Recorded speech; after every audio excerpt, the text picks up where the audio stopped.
Hello everybody, welcome to the Rex April Madness playoffs. Today the quarterfinals, 4 best of 5s coming up.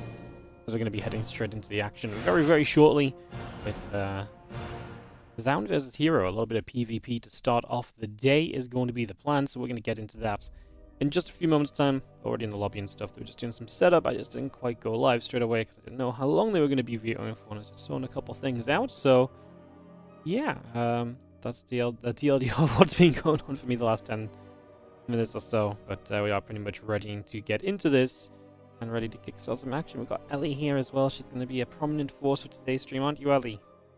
Ellie? No, she's not, apparently. Ellie is locked upstairs today because we're getting some decorating done, so she is probably going to step in a few more times than usual. Even if she does walk in, realize she doesn't want to be here, and walk straight back out. Curious if there's any info on the Boom and Bash finals. Yes, it will be played this week. Don't know when, but it will be played this week. There you go. There's some info for you guys.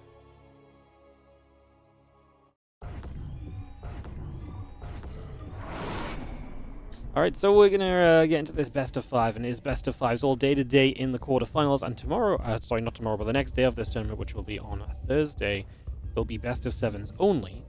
So that's very fun. Very exciting.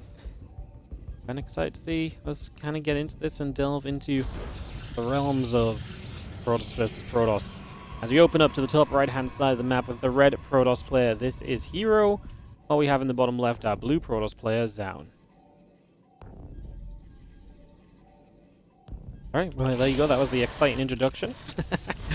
Yep, that's as exciting as it gets. Alright, gonna throw an indie camera on, sit back, relax, and enjoy some games myself here for the next little while as we get up and rolling. Assembly are going to come through as well. Gate and the gas continue to come up. Probes coming by. And, yeah, a little bit of establishing being done for the moment. So, we get ourselves up and running. Hello, everybody again. Hello, everyone on the YouTube. Hello on the Twitch. If you're on the YouTube channel, I know there's only 15 of you here right now, but those 15, if you all hit the like button, we could reach hundreds more people. Well, maybe not hundreds, but you never know how these things work, so do check out the chance to support. Good excuse not to study for your finals. Yes, StarCraft's always a great excuse not to study. I do wonder how many hours of studying and work I've dismantled over my years of streaming. You know, how many hours have I taken away that should have been put into something arguably more useful, because people have been sat around doing StarCraft stuff, watching StarCraft and enjoying some games and so on. Kind of wild.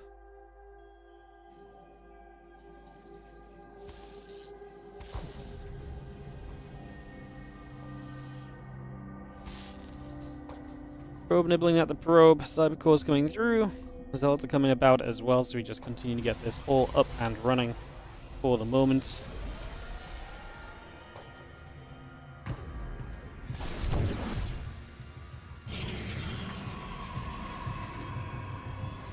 Again, a couple of probes coming about, the Stargate's coming through, and Dep just going to continue around it as well, as we have ourselves the probe and Zell going to come after that other probe.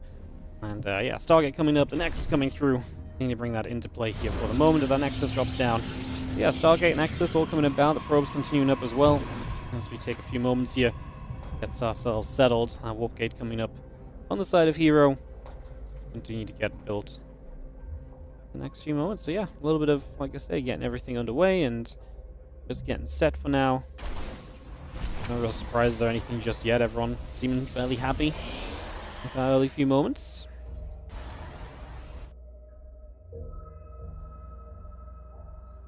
Next is coming through on both sides. Just going to see the Phoenix still coming up. The Warp Gate's coming in as well. Again, just going to be seeing the Phoenix continuing to move about here. As a couple of them are going to pop in. And you see the, again, Warp Gate coming up also. So again, we bring that up. We get that started. And yeah, Warp Gate coming through too. Next is on the way. Probe, Phoenix. Very much so coming on live right now as we have ourselves the Nexus just continuing through. Get that finished up shortly.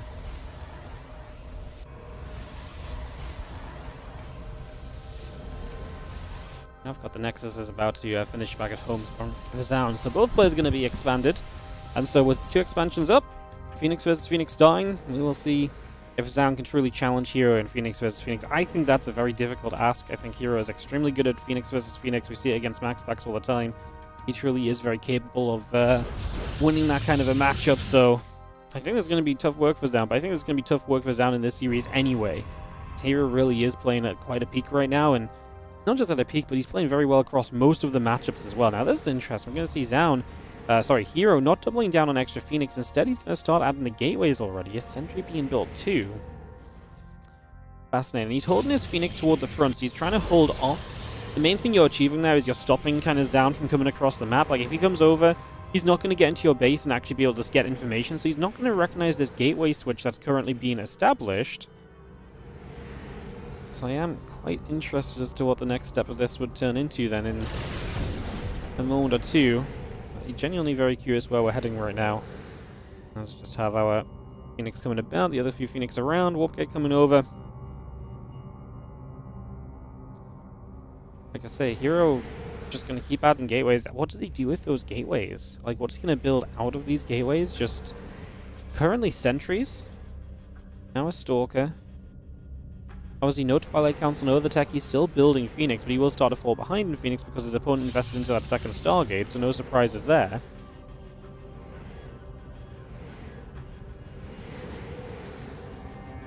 Just have everything else gathering up, and well, Phoenix is going to come firing through. Again, the few sentries and the Stalkers are going to be here. I've got absolutely no idea how this is meant to work right now. Quite frankly, I've got no clue what's about to happen. Force Field goes down.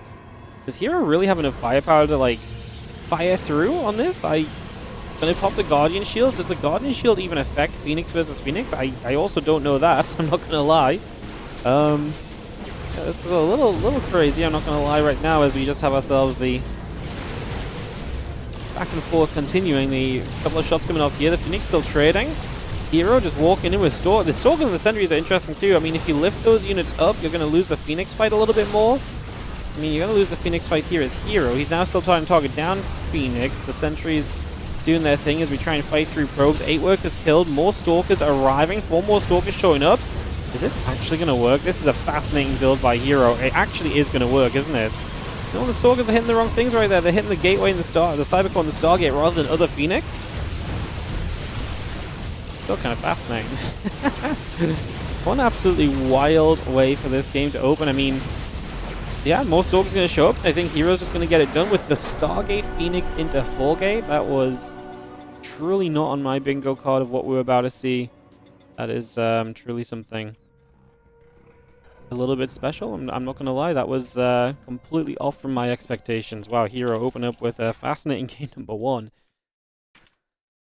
That was truly pretty ridiculous. That is not a build you usually see. Like, usually when you go like attacking in with the Phoenix versus Phoenix is usually very bad.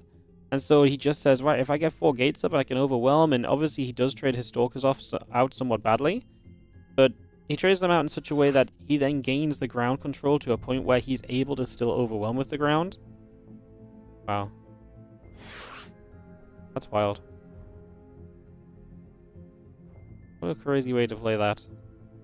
Alright, well that could be a fun development for PvP in the future, as we get ourselves ready for Killer's Mile game number 2 of this series. We'll kick this off, get this underway, and get started.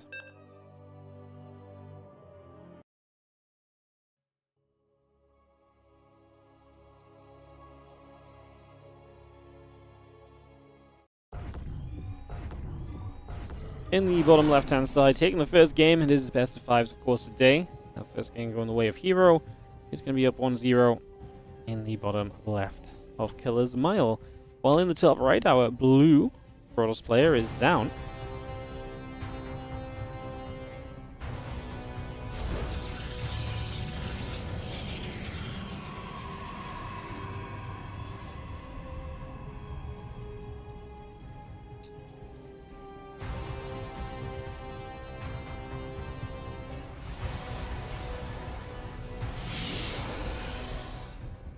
That really was a fascinating way for things to start. I just can't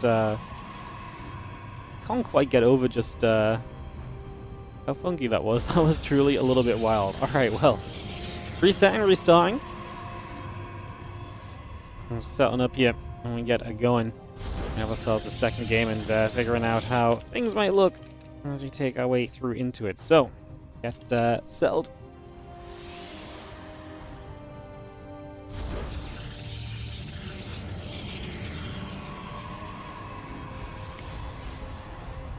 couple gates coming through. The assimilator coming about, and you are going to see a similar build from both players here to start us off. So they're going to match each other for a few moments at the very least in the early moments. This one.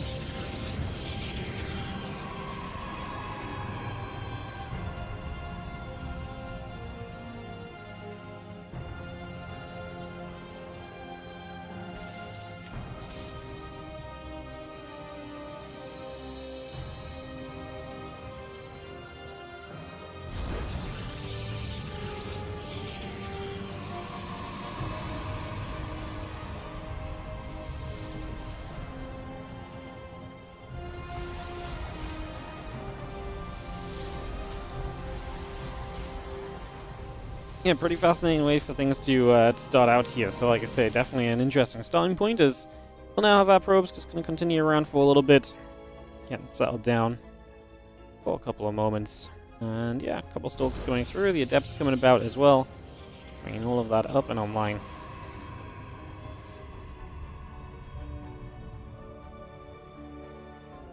Two gateways each again. This time obviously maybe a bit of a slower expansion will set us off into a little bit of a different way of doing things, so expecting that to probably be a factor as well.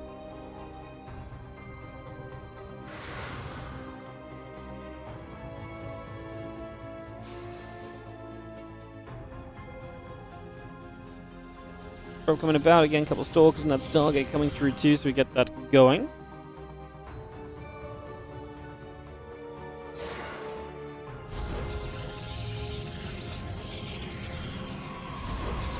Just trying to shade up that ramp. Stalk still building on the gateway. Stargate is on the way up. Add a Nexus on in there on top of everything else, and we continue to go. The couple of Adepts going to come shading by once more as the Stalkers will continue to chase over to the edge as Adepts pulled back. A couple sentries coming through. Still got that Stargate added on as well, just for the moment.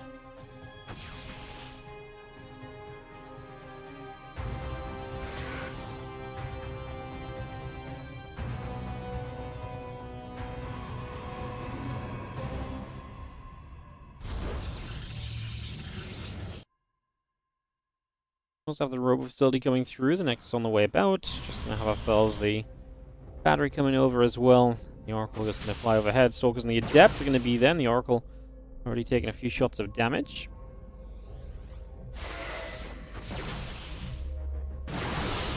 Couple force fields here as Hero being the aggressor. Is going to lose a Stalker. Oh, he actually keeps it away. He even took one more shot on it and it still turned out to be okay. So, doesn't get much better than that for Hero, who, you know, on the starting point at least. He then does share the Adepts though, and now it becomes a disaster because after winning the start, he started to lose very quickly afterwards. The dominoes began to fall into Zaun's favor, and Zaun actually gets a lot of those units cleaned up. The Adepts may survive. Zaun's also got the Oracle on the map with that Stargate play coming through. He gets two probes. He's going to run away. There's a Phoenix that probably would get that Oracle because it would cut it off.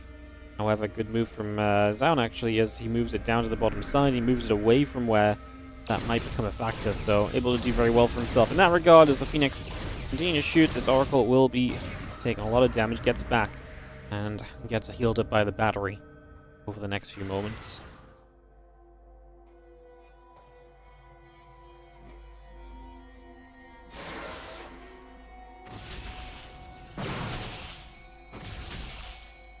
Stalkers will shoot. Adept's going to shade into the main mineral line. 1, 2 probes going down already. Going to make it a third, or at least try to, over the next couple of moments. Doesn't quite get there for that, as the Forge Robot facility coming up as well.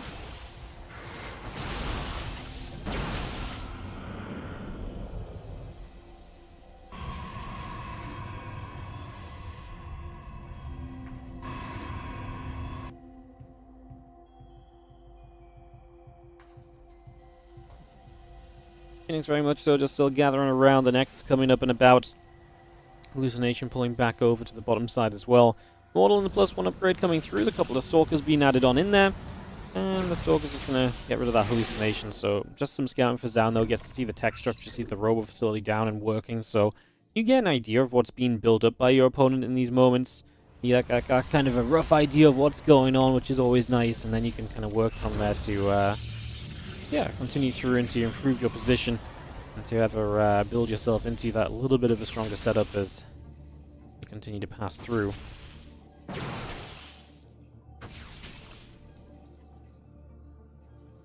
And a couple of Phoenix just taking some damage already, so a few hits coming about. Stalker's still going to be out over here. Twilight Council, the Nexus coming about as well.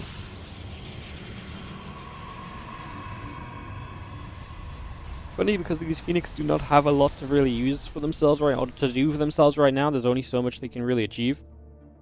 Charge and that +1 both coming up, the Immortal coming through, add the extra gates on, add the Nexus on as well. Get all of that building as the couple Phoenix make their way back around into the center. Again, the sentry coming about. We got ourselves the Nexus and the gateways coming over, Temple Archive starting, extra gateways coming up as we speak, bringing all of that through.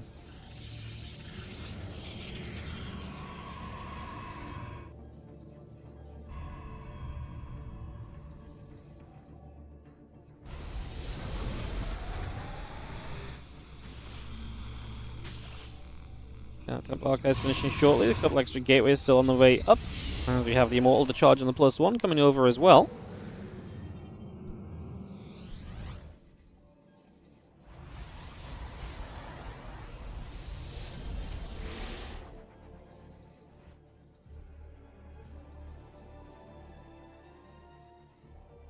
Phoenix still joining. Got a couple of sentries and the Phoenix going to get there. The hallucination now going down. Going to be another nice grab for the moment as we just see the Nexus coming about. The Robo Bay coming up as well. And we still have our +2 attack and the charge on the way out from the side of Heroes. He's going to have a much faster +2. I mean, I say much faster. It's actually not maybe much faster, but it is a significant amount faster still. So it's fairly noteworthy. See, that +2 is going to generally become a factor as this game progresses. Obviously, those sort of upgrades typically do come into play more and more. They typically do have a big thing or so to say, so likely going to be, like I say, a thing to keep our eyes on at the very least.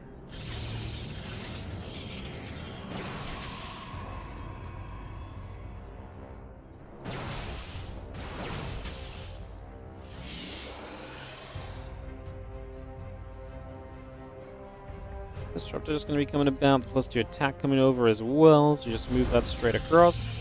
Stalkers will continue about. Again, Disruptor, +2 attack coming about for now. The extra gates coming over as well, just for the moment.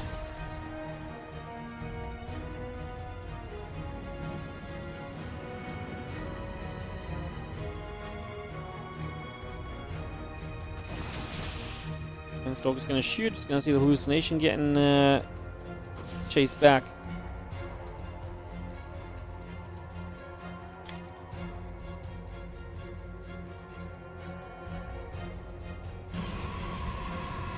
And on comes the Disruptor coming through. The +2 attack going to finish shortly. The Phoenix going to get in there for a probe and make it double. Or, well, it would have been double, but that battery is pretty effective. Phoenix will say, well, we may as well just drain the battery a little bit. May as well do something with our time here. With that probe up in the sky, may as well get a little bit of value going. There's the Disruptor and the couple of Dembas still coming about as well, so they're still doing their thing. And +2 attack coming on both sides for the moment as well. Continue to bring all of that online.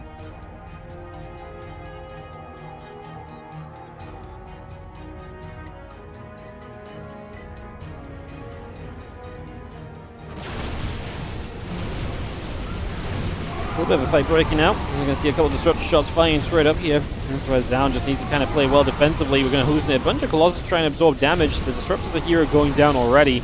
And the rest of those tech units are going to be quickly chased. The Phoenix even lifted up an Immortal, so able to take some of the key units out of here and stop the retreat. And Zaun really has just been hammering this one home from the early stages of the game. He's been in a very comfortable spot throughout. Put himself in a good position early on. And like I said, continue to improve on that right now, as he's still definitely got the advantage. A lot of these units right here, the sentries, for example, are going to go down very quickly at the same time, so that will all start falling apart very swiftly.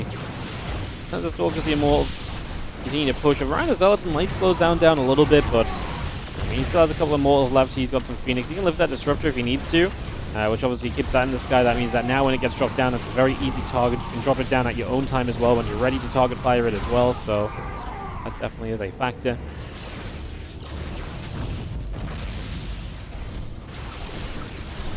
Phoenix still nibbling up at that Disruptor. Disruptor actually drops again. He lifted one more time. We will finally get the kill on it. Zaun trying to leak forward and just kind of end this game, but I actually don't know if he's done it well enough. I think this might actually be a little bit too ugly for him to truly come out and do much right now. Funnily enough, I think he's actually unsuccessful in his attempts here.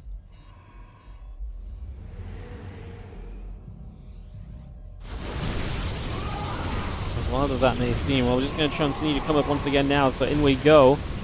Making our push. Just for a moment or two.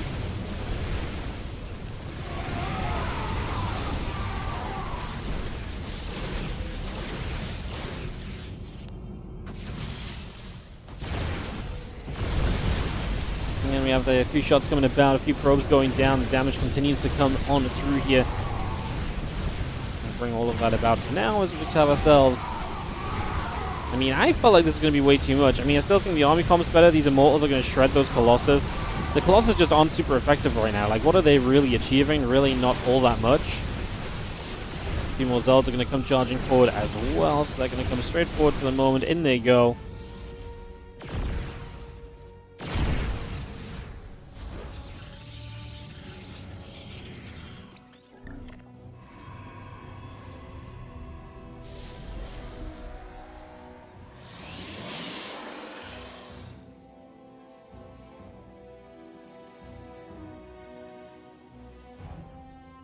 Coming out of all this, Zan is on his way to carriers. I still think, like I say, I'm surprised the supply has gotten as close as it has done.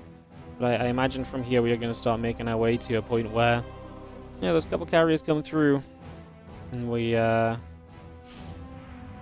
just kind of, again, end up on a better army. I just can't believe Zan didn't end the game. I really felt like this was a push forward that was not really up in the air or question marks or anything of the sort like that. I felt like this one was pretty kind of straightforward and kind of laid out, but apparently I'm wrong. It's not as straightforward and laid out as I thought it might be. He does cancel the 5th base. He's still got, I mean, he's got advantages. I just thought he was going to push in to end the game already. Is the main kind of point that I'm trying to make here. Clearly has not quite been the case.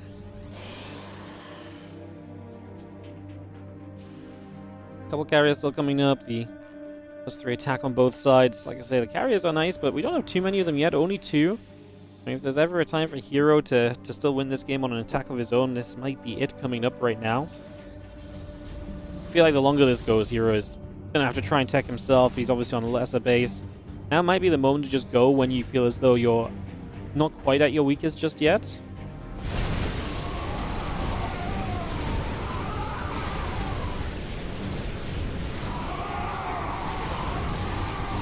Colossus is going to fire away, the carriers are going to come through, a couple of Colossus coming about, the Zealots will continue to charge forward, the Zealots coming about as well.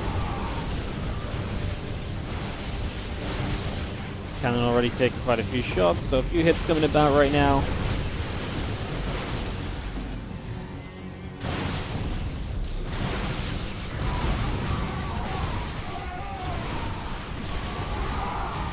A bunch of workers going down, just going to see the rest of this still coming over too, as we just have ourselves an army continue to gather together. Just going to be seeing the Stalkers and so coming about. Carrier's trying to put some work in, but it's not working out for Zaun. Hero's actually going to win this game. What a waste from Zaun, quite frankly. That's a kind of a wild little situation, if you ask me, to not be able to capitalize on this game. He just didn't get to the carriers in time, but I mean, why couldn't he win the game before then anyways? Like, his army was so much better, like, he just took poor fights, and Hero's been doing this a lot as well in PvP recently, building the Colossus, very interestingly, and it's actually been kind of working for him, so that's also been kind of intriguing to see.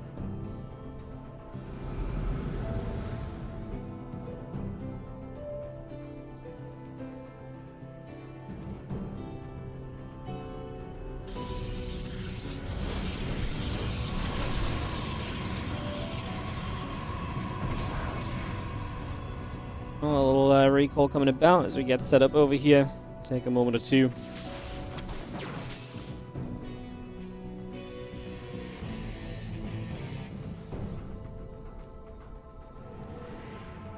Those carriers join together as well. Colossus gathering, settled down. So let's see those carriers launching straight through. We are going to go fighting forward there.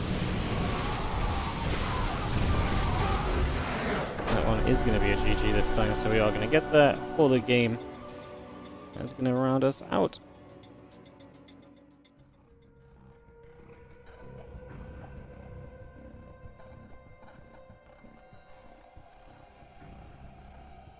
So here, I'm going to take a 2-0 lead here in this best of 5. We'll be heading into game 3 very shortly, but I mean, this should have been Zaun's game. I really, through and through, don't see how that went. It shouldn't have gone this way. Like, Zaun was in such a good position, no? The early game was great. The middle game was very solid. Kind of crazy that came out to be the way it was in the end. Damn. Alright, well, we'll get back to this in a few moments, guys, and get into our next little round of action. Going to go into Sandworm.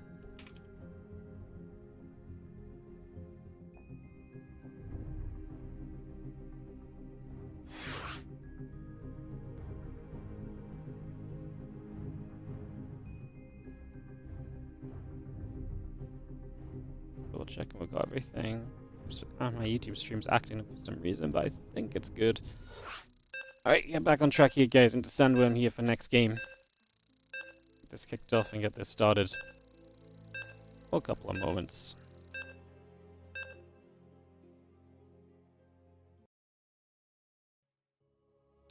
So yeah, we head into Sandworm. Let's go into it. Let's keep an eye on things as we have a third map of this series. I can't believe it's 2-0. To me, this was just in every stretch of the imagination. This was already Zaun's game. Again, these things happen, but I am a little shocked, if I'm honest. As we have in the bottom left side, Hero is going to be our Red Protoss player with a 2-0 lead. It's a best of 5. That means it's match point for him right now. He is looking good and looking as though he's going to be seeing success as we get into game number 3.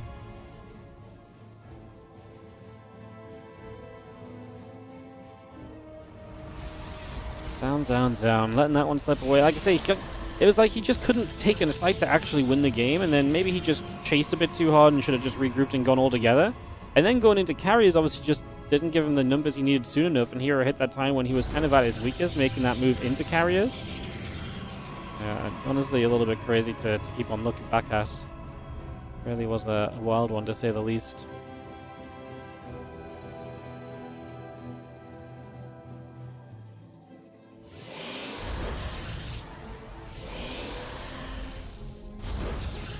Well, there's going to be seeing a couple gateways coming down on both sides, so we get that set up. We know where this is going already. We just have ourselves a couple probes nibbling around, so again, looking to try and find some damage, do some work in these early stages.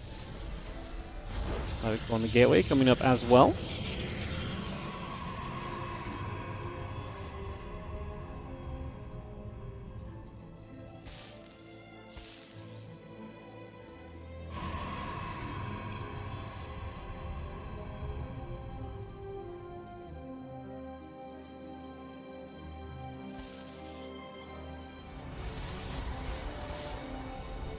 Classic, show up late to the event, ask the score 2 minutes into the game.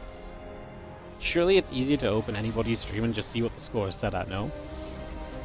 That would be, that's always how I do it. Like, if you're, like, just loading into the game or something, or, like, the very start, sure, but, like, I feel like if you're 2 minutes in and you need to ask what the score is, I feel like it might just be time to open a stream up and just check quickly, you know? Like, everyone's gonna have the score set on their screens at that point, you know? Ay. You know, back in my day, there was so much caster etiquette with tournaments and events and how you would act in lobbies. And these days, all these ruffian casters just show up and they do their own thing. They don't live by no rules no more, you know? You know, they don't live by no rules anymore. Unbelievable. Bring back the great days of SC2, huh? Am I right, guys? Just joking, of course, because it really doesn't matter at all. Just something to talk about as we get set into this PvP. We're going to see a bunch of sentries out from Hero. A couple stalkers will poke about from Zaun as he tries to get a rough read on what's going on early, so you can get an idea of maybe what he wants to try and do here, what he's going to try and make happen, and so on and so forth. A couple force fields coming down. Those stalkers get locked in. Let's see, the sentries will get rid of one of those stalkers. Taking that out already. Just noticing a couple sentries coming back the other way as well.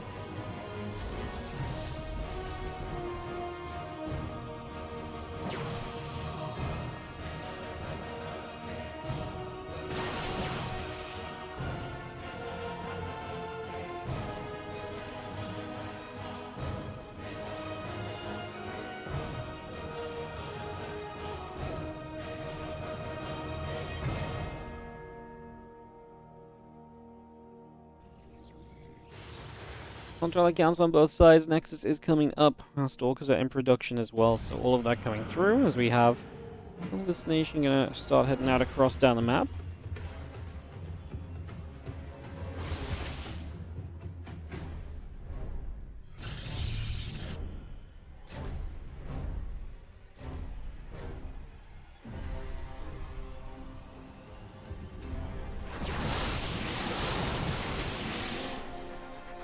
Once the force field's come down, it's going to play a little bit of defense there as well, so nicely placed. Nice little setup for the moment.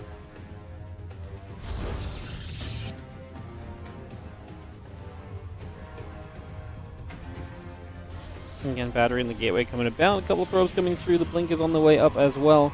We just have ourselves that chrono boost coming along, so blink coming online from both sides. And try and use these force fields to your advantage as hero as we pop down a couple of them, just trying to separate units forward, but they're staying in reach of the battery. This was a lot of wasted force fields. He's not going to get anything out of that, so that is truly a little bit of a disaster. That blink continues through.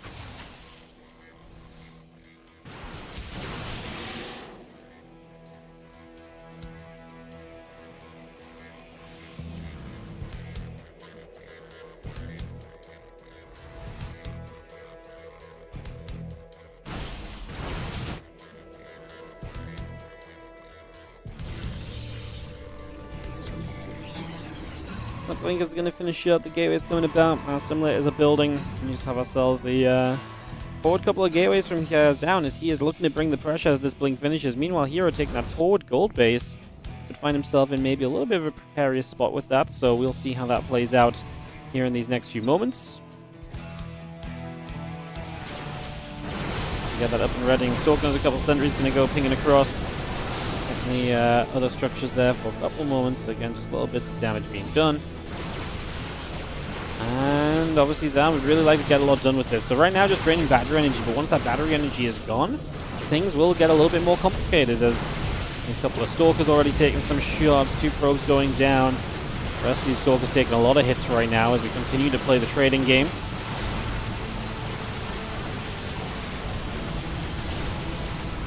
And Zan definitely looking good. He's gotten through the Stalker lines. It's just sentries left, and Hero clearly doesn't have the numbers right now. That's warping in Stalker. Well, we're just going to blink forward aggressively. Things down is going to catch Hero a little bit unprepared for this fight.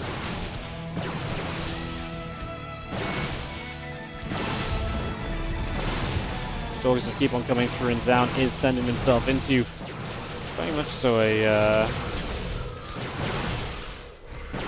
winning position. So this series will not end too quickly in the end. Probes going down still, just gonna see the Stalkers dropping. Mortal pops out, we can jump onto that. Sound 30 supply ahead, shouldn't be much losing of this one from this kind of position like we saw in the previous game. I think this one should be a much more comfortable game to see through towards the end, most likely. And there we go, Zaun is going to take it. So Vitality's Zaun will put himself on the scoreboard here. Get another map coming up then in just a few moments. Got that ready to go, go, go.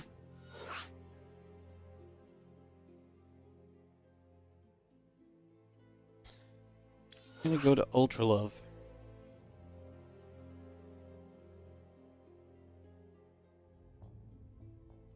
Perfect.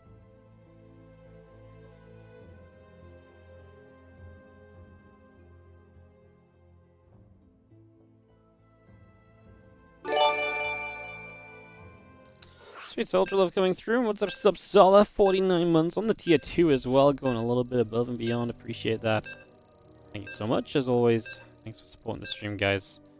And the WardiTV content, we obviously really do appreciate it. Say it all the time, it really is true. Thanks so much for helping us out. Obviously, this is not a WardiTV tournament, but we're still here casting the games. Can't put the time aside to cast if you guys don't keep us going. So, thanks for the subs. Let's get into our next game. This best of 5 definitely has had a kind of a speedy tone to it so far.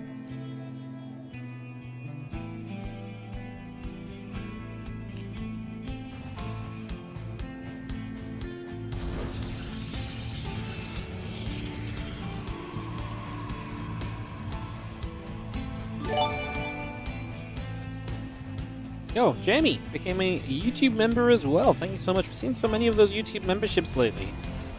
Really appreciate that. Thank you so much. That's so cool to see the YouTube support really coming through as well. Obviously, we're so used to YouTube just being kind of a, we stream there and we get like ad revenue from YouTube and stuff, but like, so cool to see YouTube genuinely being a place people come to, they watch regularly there, and hence put their support in on the page. It's really nice to see. Thank you so much. Really appreciate it. Thank you.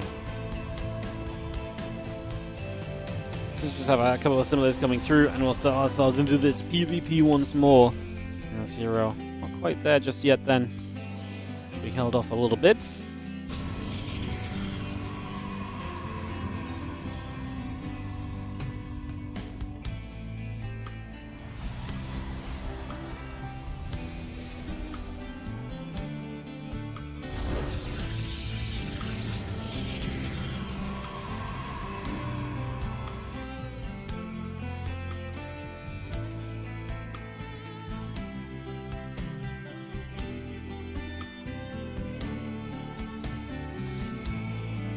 So goal coming through, so just get that on the go as well. As obviously both players playing the same opening here with 1 gateway each. That Cybercore coming up, even that Zealot building as well to make sure we can get the expansion down. No surprises there.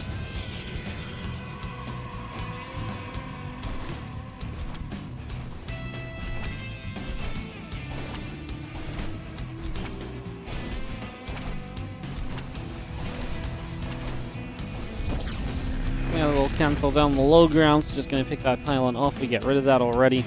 It's going to be a nice little grab so far.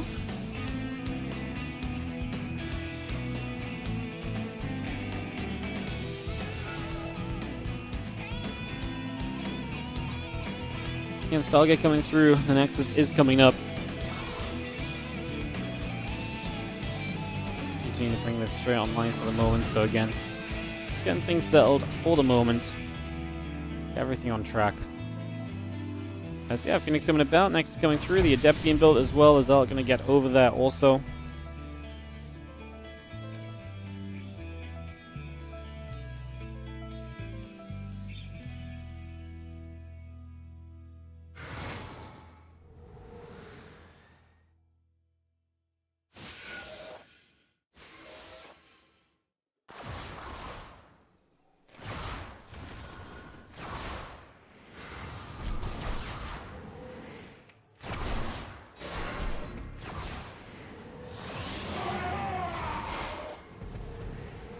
Gonna see a couple of shots coming about, so we will see some hits coming through for the moment.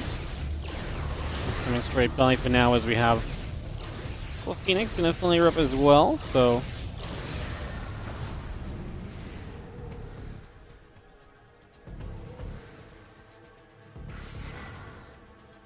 Continue down into play. Just gonna be seeing the Phoenix versus a Twilight Council coming through, so we get that set up, we get that ball rolling here.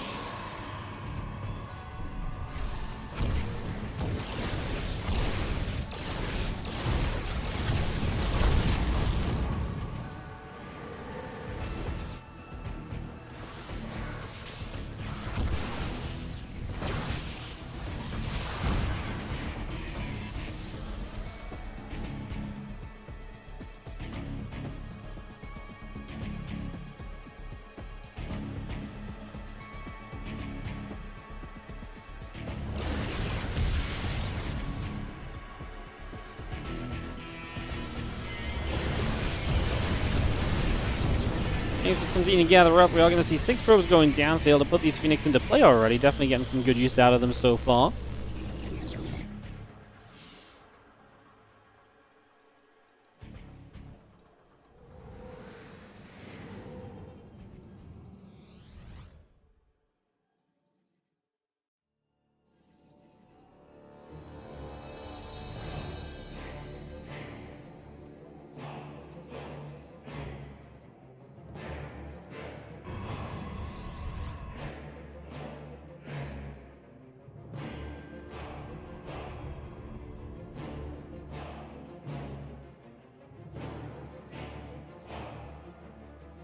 Well, the Phoenix keep moving about. A couple of gateways coming online. Obviously now moving into the Immortals as Hero's just going to come across with a blink. So he's going to try and hit and punish that Phoenix play if at all possible. Let's see if it is possible or what the case here may be.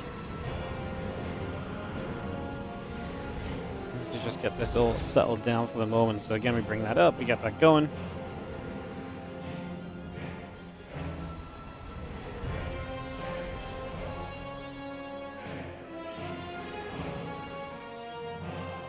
Council and Forge both continue to build through. Add that Immortal in, add a couple of probes up as well.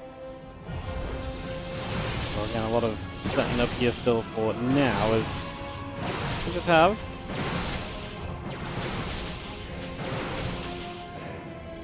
these Stalkers going to ping back and forth. Yeah, and I'll look to see if they can find anything of note, but say not really just yet.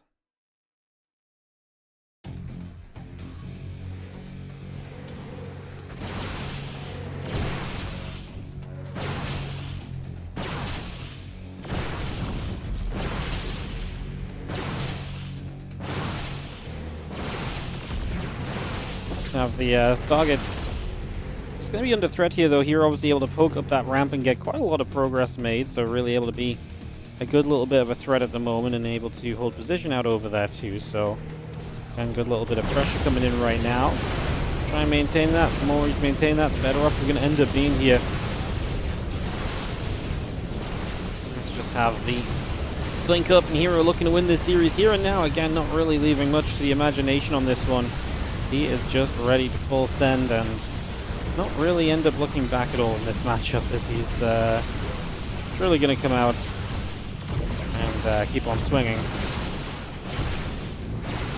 Hands down, mega defense happen. I honestly just don't think he's got quite enough. He's already lost so many probes as well, so he's down a lot of workers. Even if you find a way to start surviving here, it's going to be very difficult for you in the very near future. So no surprises, GG gets called, and honestly, bit of an underwhelming PvP, because I feel like even the game that's down 1, I was like, well, yeah, you kind of, sorry, even the game, one of the games that, I mean, even the games down 1 was kind of a nice timing.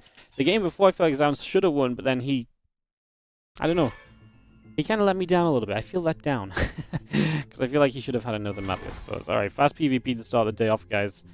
Next one is a banger already. We're going to go into Clem versus Rogue, which is obviously a pretty great DVZ, so we'll head into that and keep our Rex April Madness playoff games coming for you guys.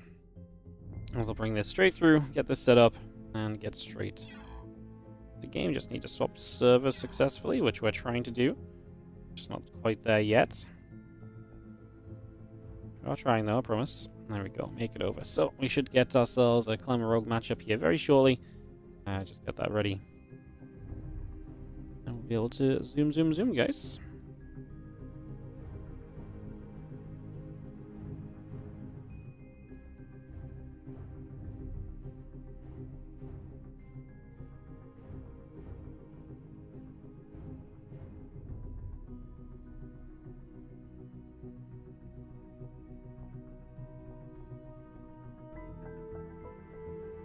Alright, apparently Blair's on here just yet, so we'll give it a couple moments. So that was a pretty fast start to the day, so we might just be a few moments waiting for everybody to actually show up and properly be ready to zoom. But yeah, in general, the idea is there of what we want to do, as we'll get into this in a couple of moments.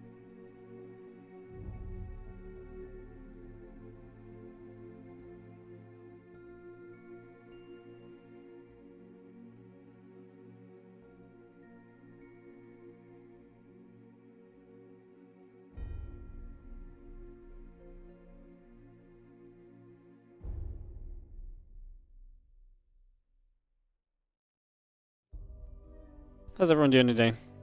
Whoever Blink All-In's first wins. There's a pretty good consensus, pretty good way to go about. Players might actually be here. I didn't realize I'm not in the chat channel for the tournament, because I don't usually have to be in the chat channel. I'm just joining the friends list. So yeah, it looks like the players are here, and so we'll probably be heading straight towards those videos very quickly, guys, which means obviously the games are on the horizon already. Get ready for more games here. Like I said, Clem Rogue I'm super interested by. This is a matchup that we might see on Wednesday as well, tomorrow, in the final group of the round of 16 of the WardiTV Spring Championship. And Rogue's been playing so well lately. I genuinely want to believe he can take take this on and make this happen a little bit. So definitely a little bit of a believer right now.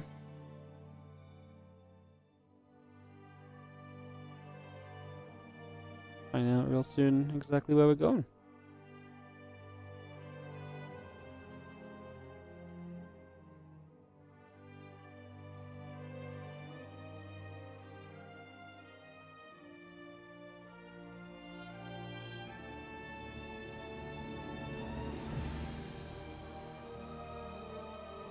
Alright, we're just waiting for Clem, guys. I'm gonna go to BRB screen quick just while we wait for Clem. I'll be right back with you guys ASAP. Coming up is Clem Rogue.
Alrighty, guys, we're going to be back in a moment. Thanks for the patience.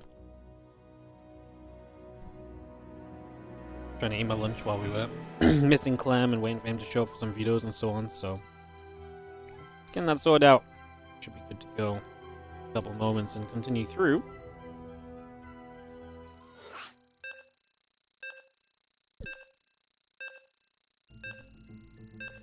Excuse me, as we get into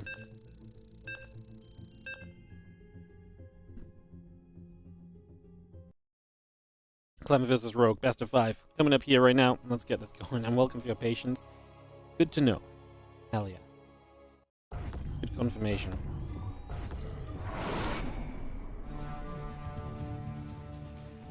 Alright, and we get set up here. As we have ourselves in the bottom left-hand side, kicking off into game number 1 of this best of 5. This will be Clem in the bottom left side. Taking on in the upper right, our red Zerg player Rogue. So TVZ action, starting up right here. We get this underway. We get this started off. Let's see what the plan shall be.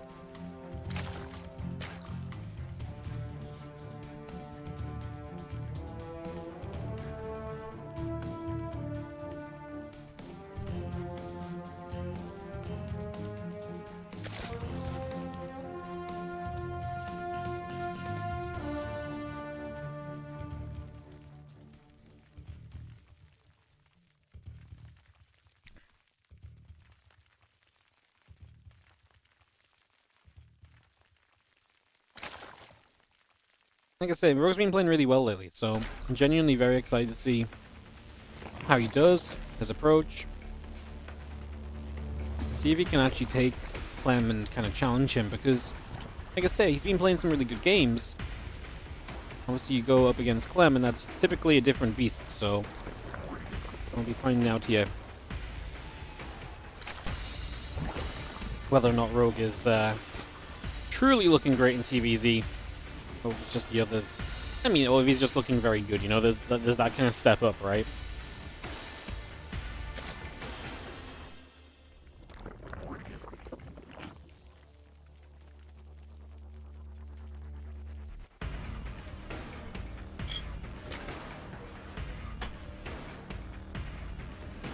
The other thing I'm interested in is I'm going to pay a lot of attention to this series because I want to see the difference between today and if they play tomorrow. I want to see if Rogue loses today, does he adapt to things? If, you know, if Rogue's very aggressive, does Clem come out with some different openings tomorrow? Game paused. Because there's a high chance they will play in the WardiTV Spring Championship Round 16 tomorrow, right? So I think that'll be very interesting. Because they get a chance to really kind of see how players maybe adapt from day to day against each other.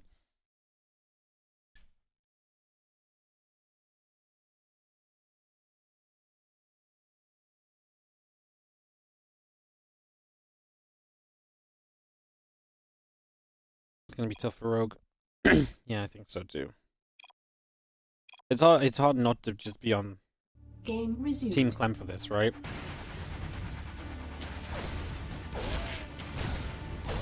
At the end of the day.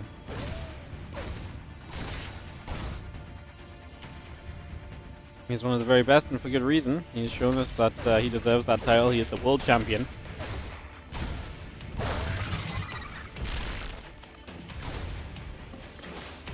As the Reaper just continues to poke about, so we do some damage, we get some shots off. And again, the link speed just kind of come on through as we see triple CC from Clem. So Clem not going to go anything too crazy just yet. Fairly regular starting point. Dark went 0-5. Yeah, Dark was not looking good in this tournament the other day, which is why when we casted Dark in another tournament, I was immediately skeptical as to how he would do. And he did okay, he did much better than I thought, but he still didn't make it through. So it was based on the performance in this tournament, it was like, oh my god, like he got absolutely obliterated in this event, which was kind of wild.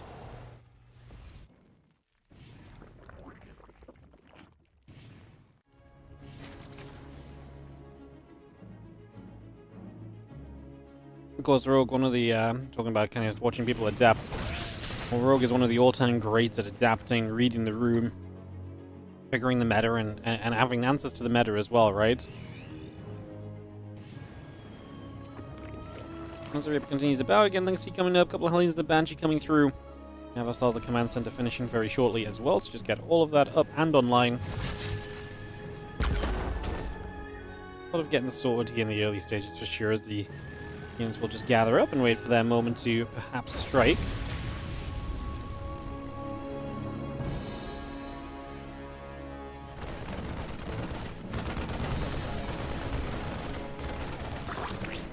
Marine's going to get there. That Overlord going down. We now have ourselves a couple of Queens hitting against the Reaper, and a couple of Hellions have to go turning away from that as well. It's just going to try and get out of trouble and stay away for the moment, and try and keep themselves in some more comfortable positions whenever possible.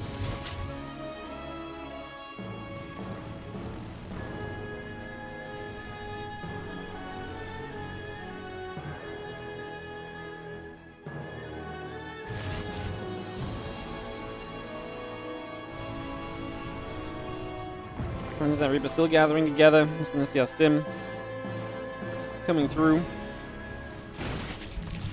Continuing online, the Hellions coming about once again. And yeah, Banshee the cloaking continues to reduce. A few Queens are going to be there. Those Hellions, obviously, as Clem will probably tell you, he loves them. He loves to try and get them into mineral lines. He loves to try and get some damage done. He loves to get some work out, so looking for as much of that as possible. As Queen going to hit, the Banshee going to take a few more shots again. A couple of barracks still coming online as well. The Banshee here will get rid of another drone, so we're able to knock that down already.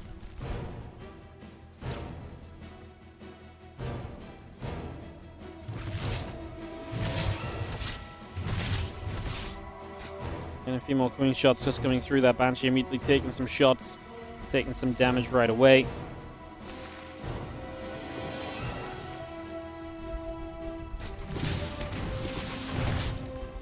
We get one more drone kill. The Banshee's still moving around. One on upgrades and that stim pack building as we speak. And just going to see the Hellions still gathering up together. Going to knock the 15 down as we go as well.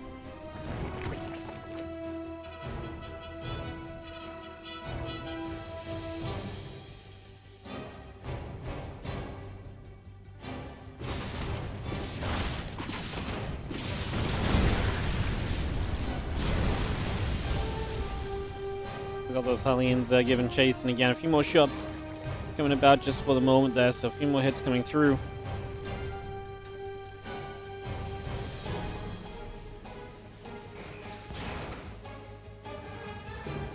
Medivacs gathering. Just going to be having ourselves the tank on the ramp coming up as well, so again we continue to settle down for that here just for a moment or two. Getting set, getting settled. This current moment.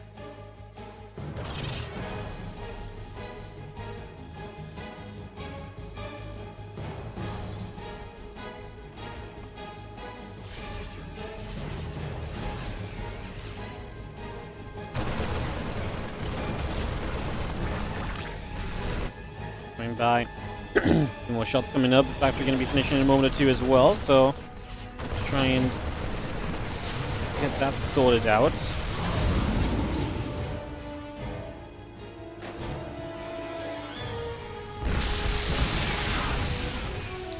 Well, Bane's just going to try and knock down some depots, but I mean that's pretty much all we're going to do. These Banes are still no speed as well. I feel like Rogue's almost going a little bit too soon right now.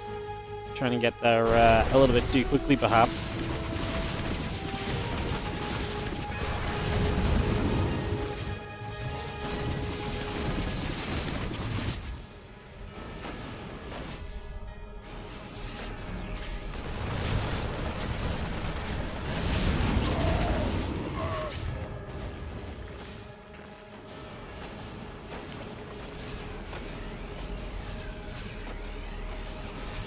Just unload off to the side. We will have ourselves the few Lings and Banes continue to come forward as well. Little drop of Clem is going to get dealt with pretty aptly for the moment. And Ling Bane Hunter just gathering up. The Marine's going to get re-involved once more right now. So again, we get all of that settled.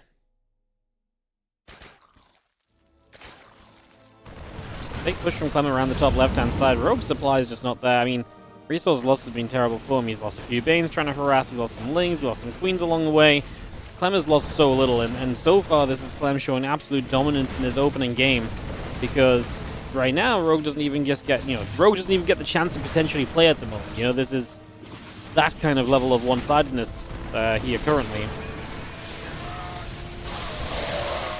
Definitely not really looking ideal. 10 SCV is going down. There's a world where Rogue just doesn't have the numbers to deal with this over here.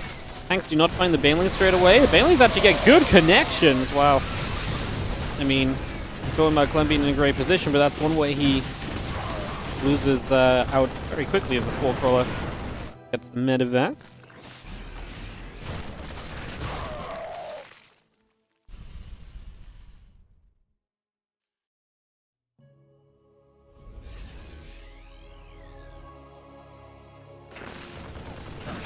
Marines is unloading. A couple of drones will start to take some damage, so we will get a few shots off, a few hits coming through as we have our sizing spines and the +1 missile upgrade still coming about as well, so we continue to bring that straight into play.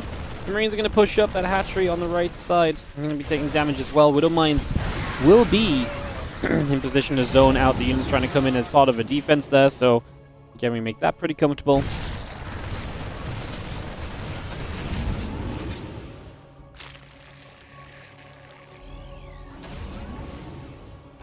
Still got that sizing spines coming online, so yeah, we get the lurker range. I mean, can we really make this game work for us? I mean, obviously one good fight kind of kept Rogue in it for a moment, just Clem not really being as cautious as he should have been with some of his units.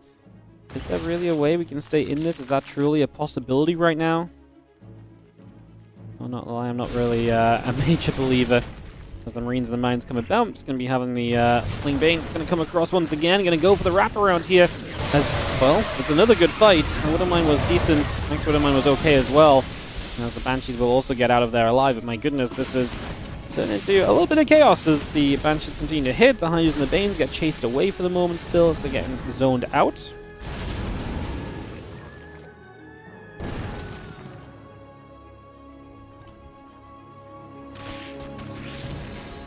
Flame Bane Hydra continuing to go down to the bottom left side. Widow Mine shot goes off on a couple Lings. These Lings and the Lurkers all coming through. Widow Mine shot going to hit again and hit quite a lot of those Zerglings, so quite a nice little connection in on that one.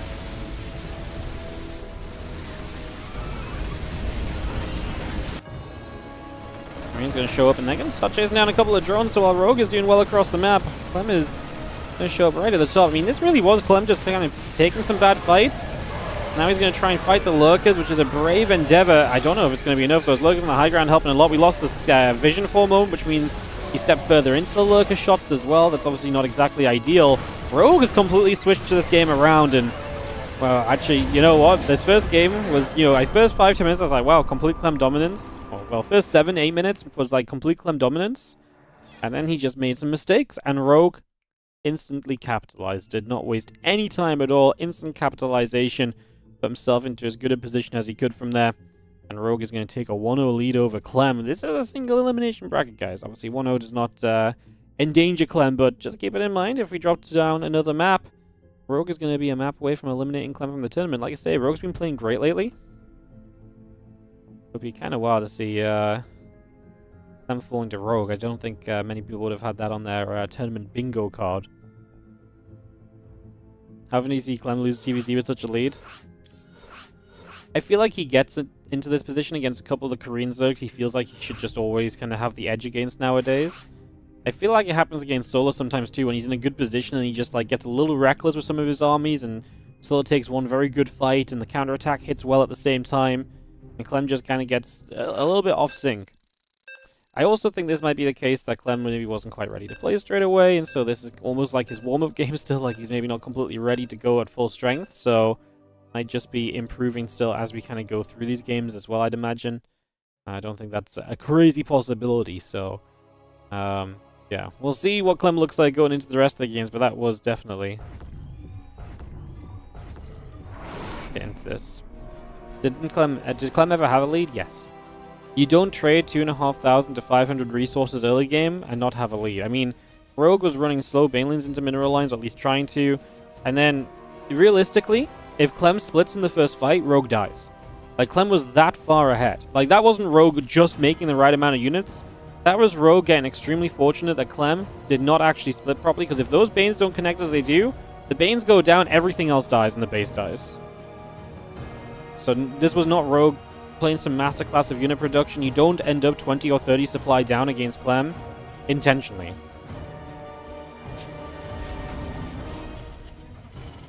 And that was, and to be fair, that was one of the moments, that was the fight which kind of kept Rogue in it. Even then, Rogue wasn't in a great spot. Even then, Rogue was just like, okay, I get to continue playing the game when I should have maybe died. But obviously getting to play the game, he then found a couple of other good fights. So, yeah, I do think Clem was significantly ahead in that last game. Like I say, it was just an extremely good set of trades early. It was like 2 queens, 10 or so Balins because he'd killed 6, but 4 so blown up on really not much at all.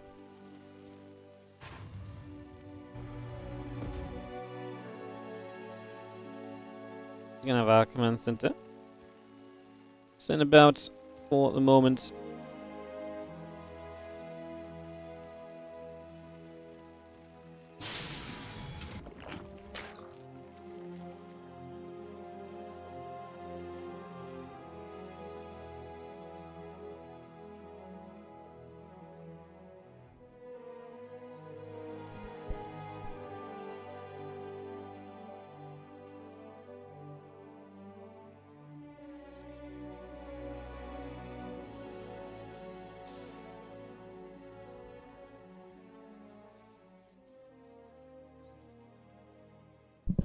Overlord stepping through, SCV just still coming about. As we reposition for a few moments to get set up.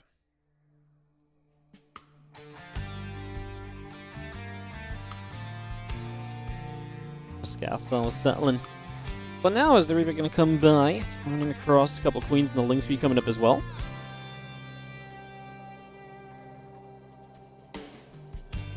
Thank you, Wardy, for free SC2 viewer fun. No worries at all. Thank you so much for watching. Watching free today. Appreciate you guys just tuning in and being a view on the view board. It really does help. If you're watching and do you want to support for free, a couple of things you can do. Obviously, follow the channel if you don't already. And if you're on the YouTube, you can get the like and subscribe button. If you're watching on Twitch and you're watching for free, head on over to the YouTube. Give it a like, give it a subscribe. Helps out a lot. Super easy way to fix, or not fix, super easy way to help without having to spend a dime. So, appreciate you.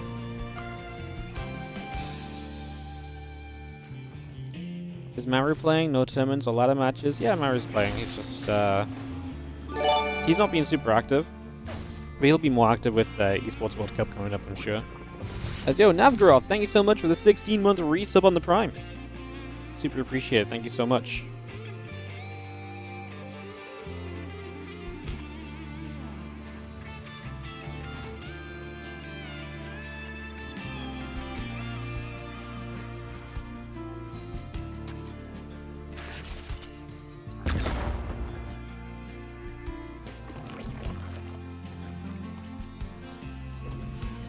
A little bit back and forth for a couple of moments here.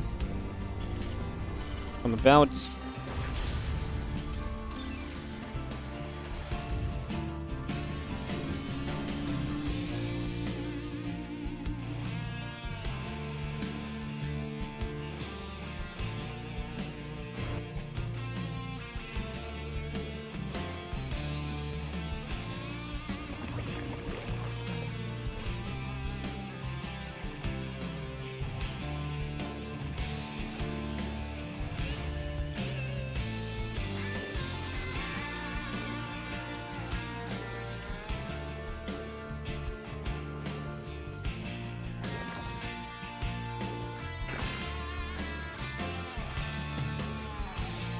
I'm just going to come across. I'm going to get that hatchery going there, so it's going to get the hatchery placed down. Lair coming up. Not really much happening for just 4 or 5 minutes. Very peaceful.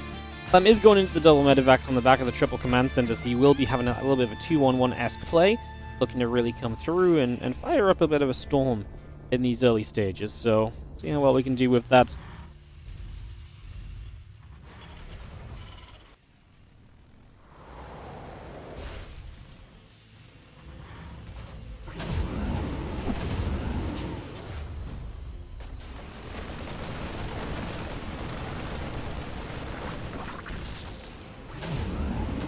Let's start off by just getting rid of an Overlord, so it just makes his life a little bit easier there, right off the bat. Nice little grab. Very simple grab as well, but a lot of the time simplicity is all you need in these circumstances to get things rolling at the very least.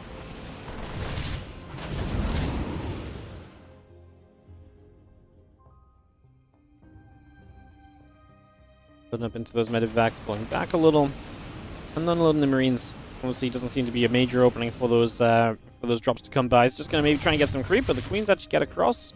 And the Rogue, obviously, dropping into the creep Rogue sword. He has the unit, so he can step over there and greet this and deny this.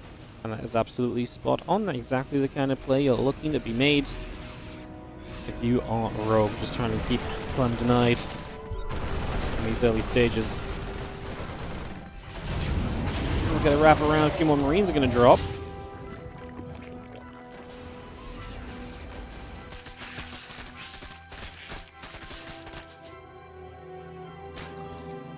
Things will sound on the rocks. Just going to be seeing a Groove Spines coming up. Again, the Baneley speed finishing very shortly. Still got the extra Hydras coming about as well, so we keep that on the go.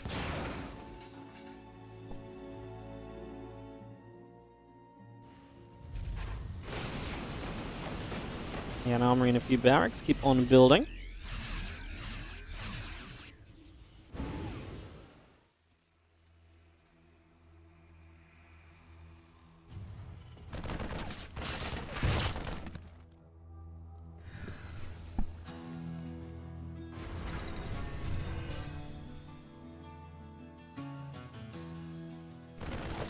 Marines coming around. We are just going to be seeing the Marine there. Going to hit that Zergling as well. So again, we just hit that for a little bit. Hydras and the melee upgrades all building through for the moment. So again, a little bit of extra setup for the moment. So keep bringing that into play.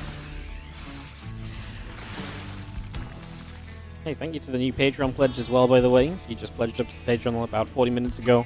Appreciate you. I see it. Thank you for the support on the Patreon. Thank you so much. Clem just starts 2-2 upgrades this game. Resources lost is a lot more even. This game, Rogue has a lot more creep able to be out on the map. Lurker coming in much more comfortably. It's just a much stronger setup from Rogue than what we saw initially last time around. So definitely looking a whole lot better in that regard. Can we turn this into something over these next few moments, or how will this continue to go as the Wingbane gathers up? The Hydra's join up there as well. Means we'll just start stimming through and a couple of drones going down. This hatchery going to get jumped on.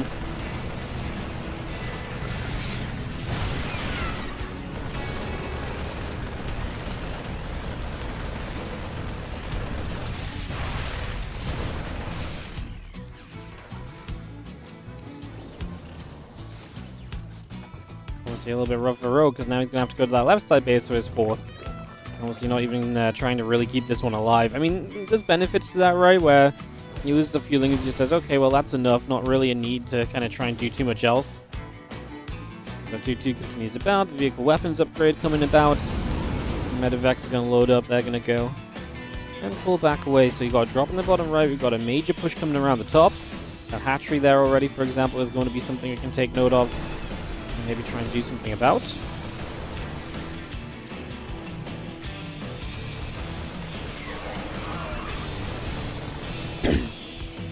Hydra getting turned away again. Hatch top left will start to go down. That's the Lingbane, so coming through once more.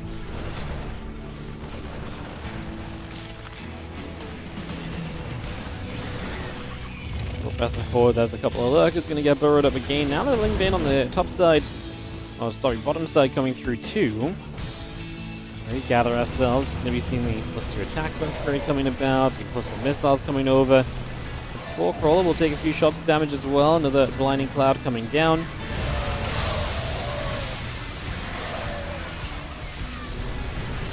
Nice little abduct on the siege tanks. That gets brought straight into play as well. Can we actually make the close the distance onto these lurkers or not? And the tanks are threatening the idea of being able to get forward, but so far no luck.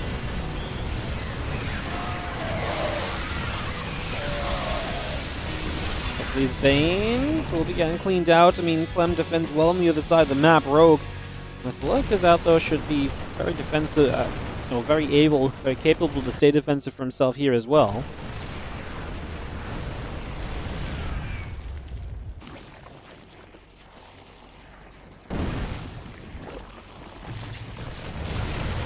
We'll see. The lurkers force Clem to get up into Ghost. Not that Clem is afraid of playing a longer game with Ghosts and all of that kind of macro included. Yeah, very happy to head into that sort of a situation, I would say. Seeing that one come about plenty of time. from Clem. He's definitely not uncomfortable, because to him this is just more chance and more opportunity to show his multitasking. The ability to macro well while, you know, making good trades and picking the right fights, positioning his army properly as well. So much value you can find out of that as a Viking. We'll just try and zone out a couple of Vipers. The Lingbane Hydra is still coming across.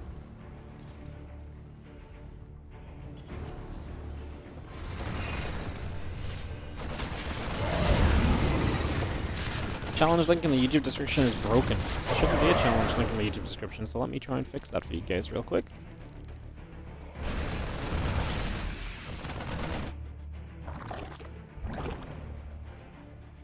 Oh, I see. Yeah, I've just edited the end. I've made a challenge link instead of a Wikipedia link. My bad. You know, that means that not a single person has tried to click that link and then told me it's broken in the 4 days of this tournament that happened beforehand. Incredible. All fixed now.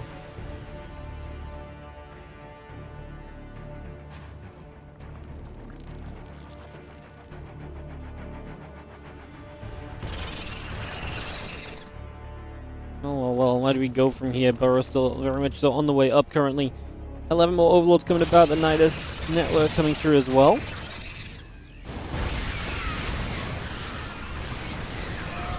A lot of those Lings already kind of buffered. I like the abduct on the Siege Tank, of course, that's a nice starting point, but is that overall going to be enough?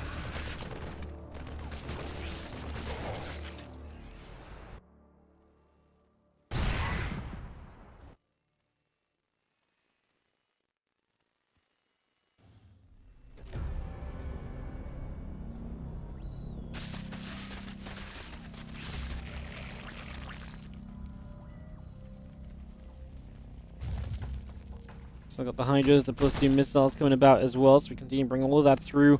+3 Carapace also on the production right here. A little scan as you see the Lurker's going to get bopped backwards, so they're going to get cleaned up as well. And just moving back around, obviously Rogue trying to take the map, and basically wants to try and outmine Clem. Clem will take a much slower approach, trying to slowly trade with this army, and eventually kind of knock down base of the Zerg and work towards his own bases. Clem is in no rush. He believes he can trade well enough to take this slow and steady. Like I say, he's got absolutely no reason, in his mind at least, to get rushing into this or anything. So we'll see if that remains as a good call or a true call or not.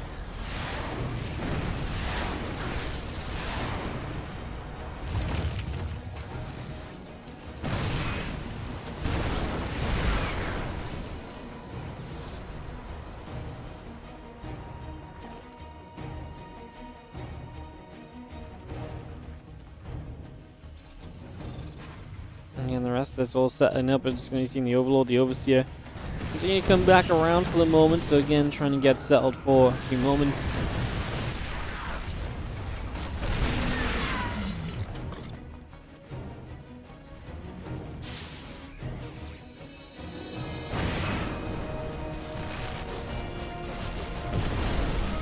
Ghost is going to be there. Nice network will get knocked down. +3 melee. And +2 missiles coming up. The Overseer is still there. Nice snipe though on the Lurker.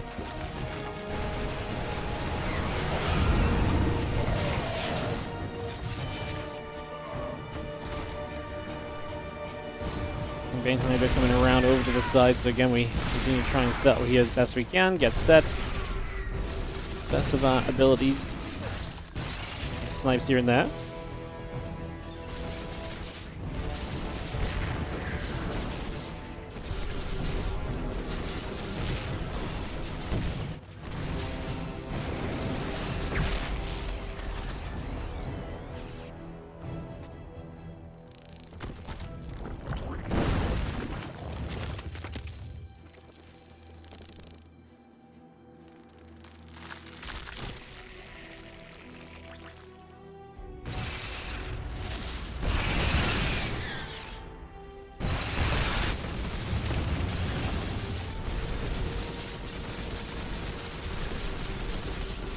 Let's move up that right hand side. Once again, we got the Ghost coming through there though, so expect that to still be a factor continuing through.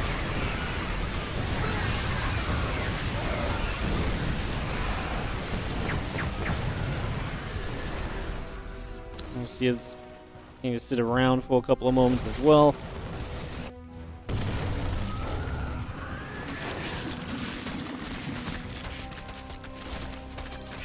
You can see the lurkers popping out of the Knights in the main base. So Rogue's doing a great job of starting to move this game around and to keep this very active at the moment.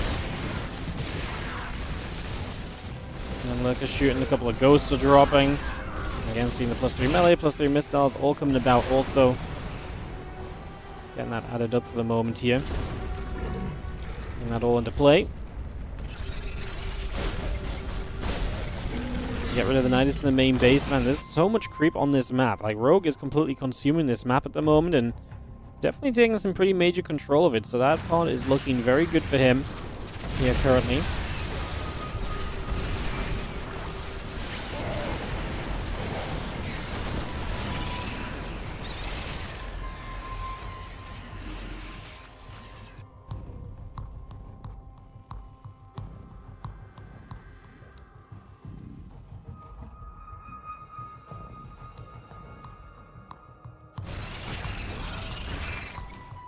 Get rid of all those changes that are coming about as well. So again, see those coming through. Little shots coming over.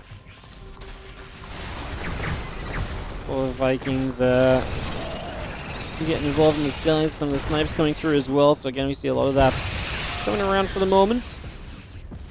That's just how our Lurk is going to siege up once again and just continue to put some pressure on. Get some damage done.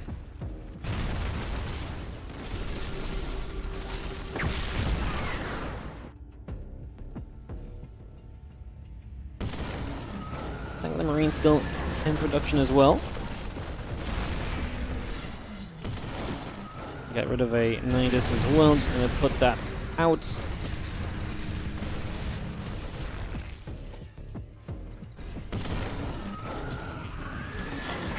Lurk's going to pop. We're going to see those Lurk's going to burrow. Siege tank already going to take quite a bit of damage.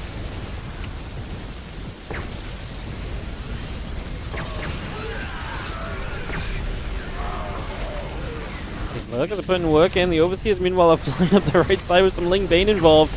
It's taking a long time to get rid of these Lurkers. They're able to do a lot in the process, and we end up just running in as a clump here as Clem. Horrible fight. A horrific trade, plain and simple. And that is going to be good for Rogue to take game number 2 of this best of 5. And suddenly, we are talking about this being on match point. We are talking about Clem maybe being eliminated here very shortly. As now he's down 0-2 and has to win 3 in a row to fix this. And yeah, Rogue currently having Clem's number today.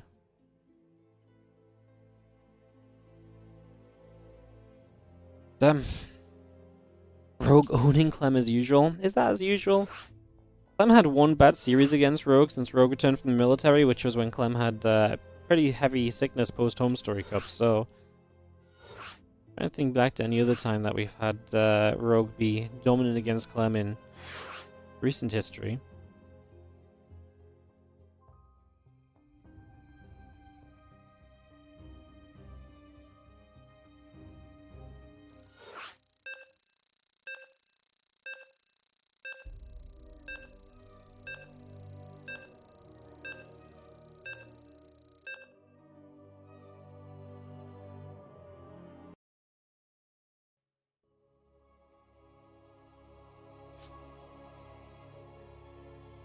Yeah, that one loss against... Okay, so he lost to Rogue, and then he lost to Rogue again, only taking a map, and then he beat him 3 times since then. So he did lose to Rogue twice in a row. The first time was pretty sad. Second time was not so bad. I feel like the second time was actually a very good series, actually.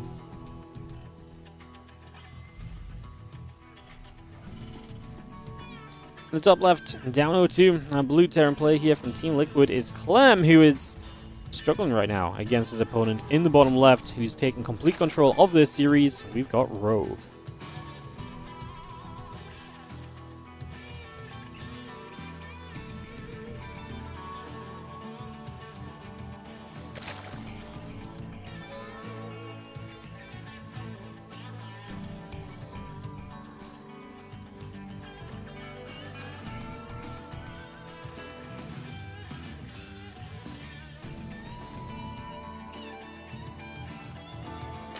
Alright, so Rogue is up 2-0. We get into this.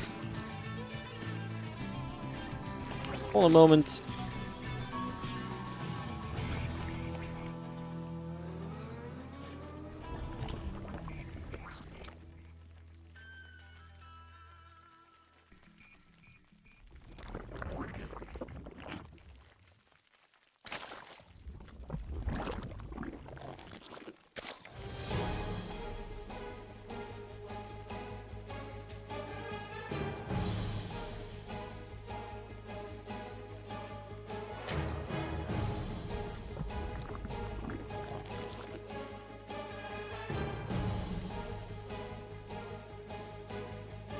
A couple moments here, we take a second as we settle down. Just going to be having the drone going to pop out over to the right hand side, so we start moving, we get set. Again, early game's been pretty peaceful, right? I mean, Clem really dominated the earlier game of game 1, but first 2-3 minutes, nothing too wild happening. Clem's been setting up toward triple command centers. I imagine that's going to remain true here again right now.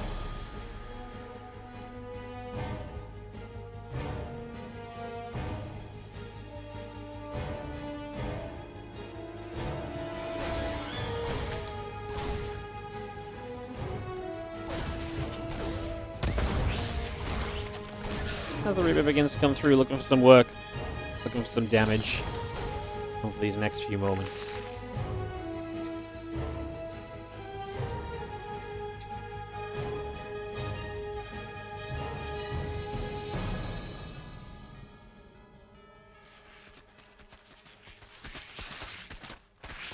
So here we come about. I'm just going to see the couple lings coming through.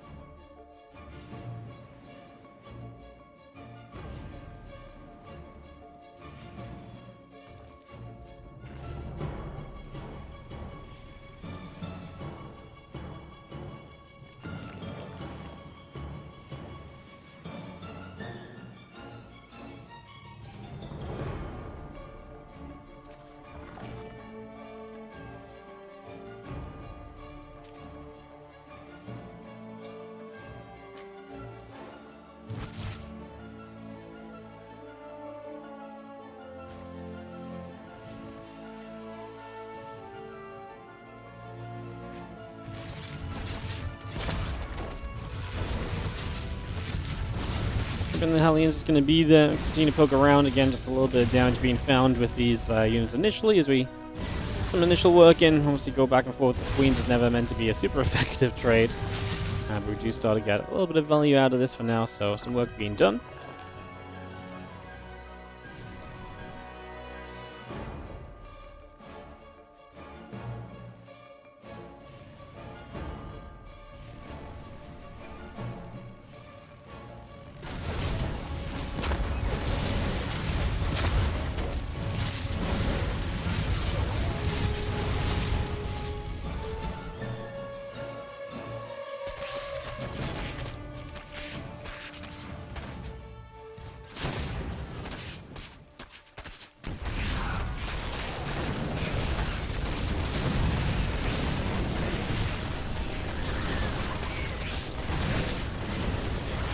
Just gonna see the Marine and a couple of Hellions continue to come through.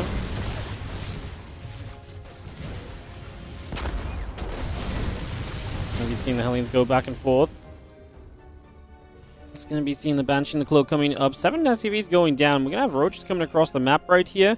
So Rogue is looking to put a quick end to this best of, as we are gonna come straight through. Roach is gonna get around into the center.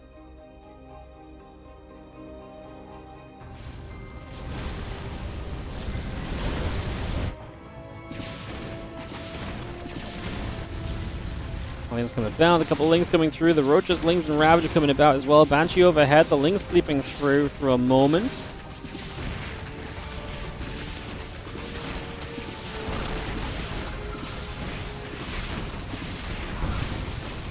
Banshee still firing away, the Lings getting through. SCVs are dropping pretty heavily. Clem is in trouble.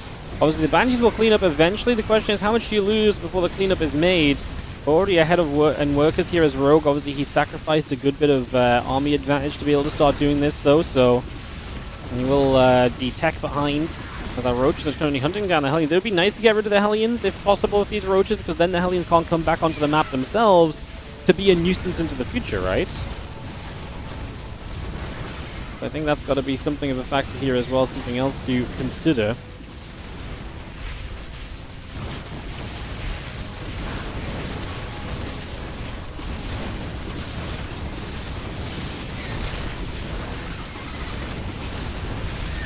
still just shooting away for the moment as the roaches take damage. The lings are getting picked away at. 37 SCVs dead. I mean, Rogue is still just streaming units, and he's even getting Overlord speed, because I think he realizes right now his opportunity to follow this up. If the only thing cleaning him up is Banshees, he could follow this up with a Queen drop with more aggression and go from there. I do not know if I love all these lings kind of running into like triple Banshee coverage at the moment. Get rid of one more Hellion, we'll get a couple more SCVs. There's still a gap on that wall off, even with the depots raising. That's not going to be an answer just yet.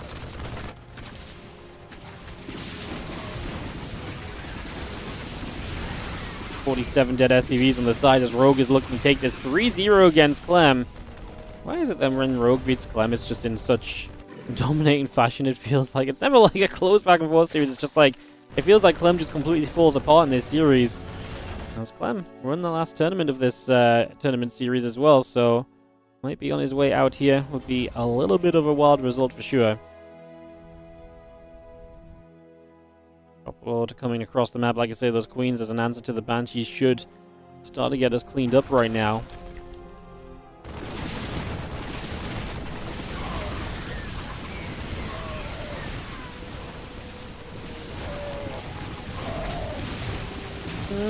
Queens will start a fight. The Overseer's there. One Banshee, two Banshees. Yep, and GG's get called, and that's just going to do it. So there you go. That's going to be how you take this matchup as Rogue. 3-0 over Clem as Clem just falls apart today. And Rogue will move through to the semifinals to play Hero in a best-of-7 tomorrow. Clem has fallen. And with that, we only have one Terran left in the contest as we look towards Bunny to try and take down Solar to potentially keep us a Terran into the semi-finals. So Rogue with a 3-0 over Clem. He's been playing great lately. I really did lead the day talking about that. And I'm very glad that I did, because it's very apparent then just how good that was. Guys, we'll take a quick moment or two. We'll come back. More StarCraft coming up after this quick break.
Hello, hello, hello, and welcome back, everybody. We are just moments away from heading into another TVZ, this time between Bunny and Solar.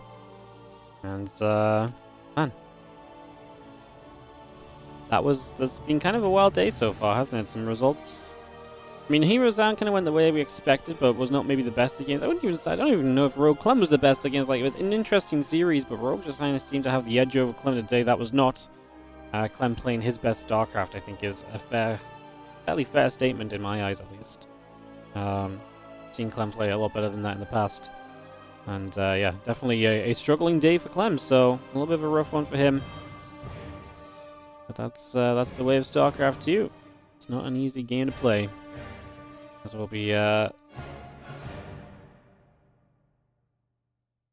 getting into our next game in just a few moments. Yes, we'll get this on track ASAP and get back at it. I'm going to be going to Persephone for this next game, so we'll get that started up.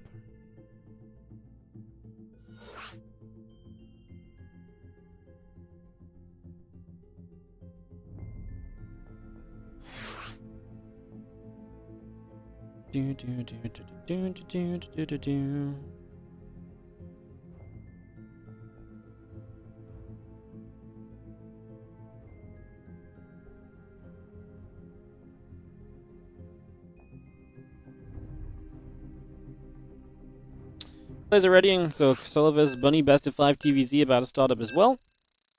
And get this straight underway. And get this party started. So, get this, like I said, ready to kick off.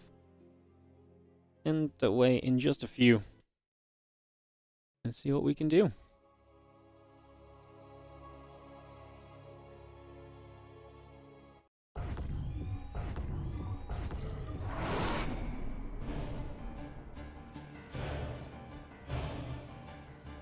In the bottom left-hand side, we're going to have ourselves the red Terran player. Can he keep a Terran hope alive into the round of 4? It is Bunny.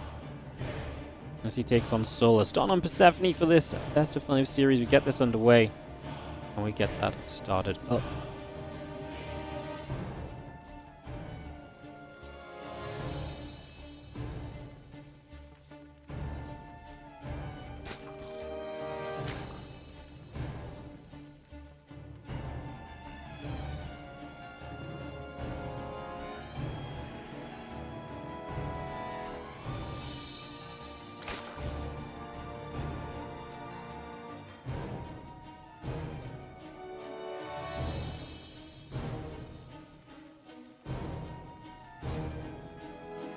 We get settled in, and it's already going to be action because we're going to have proxy barracks onto the map. Bunny going to open this series like he means business. Man, we are obviously steamrolling through these games today. 4 best of 5s ain't meant to be quick, but so far it is turning out to be quick. My goodness. A couple of barracks coming through, the refinery coming up, and our hatch gas pool on the way, or just hatch and pool on the way in from Solar. CC coming around, and a couple of racks in the refinery still coming up as well. Continue to bring that online. In the moment here, so yeah, we'll see. Solar obviously is yet to spot these barracks, maybe soon. As the Overlord, it's actually not moving, so the Overlord is stationary, so he's really not going to see that, which is a little bit rough for him. So a little bit of lacking information there, unfortunately.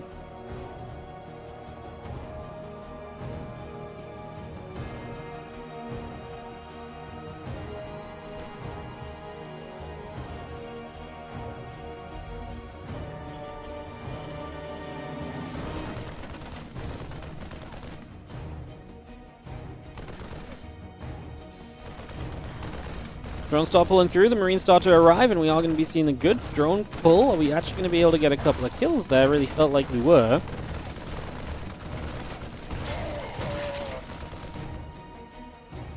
And I felt pretty hopeful, but now these drones are going so far away. Because this is the 2 racks, it's going to be a hard shutdown, but then again, you've lost so much mining time. You've let the 2 racks really do significant damage. Because like all of these drones just not mining during this. The bunker was up. And that will now get killed off. Obviously can't salvage that anymore because damage does cancel the salvage of a bunker. That was one of the patch changes we had a while back. One of the better patch changes too, I think. Just makes it a little bit more committed when you do things like this. We've definitely seen a significantly less kind of commitment to like 2 racks and things like that since that kind of patch came through. So it's definitely made a good amount of sense. There's a couple barracks will fly home now, and like I say, I don't mind it for Bunny because it does still feel like he forced a lot of drones off the line. He's had a significant impact on Solar's income that might just let this game play out without too many question marks overall. If that's the case, then yeah, I'm kind of a fan of this so far.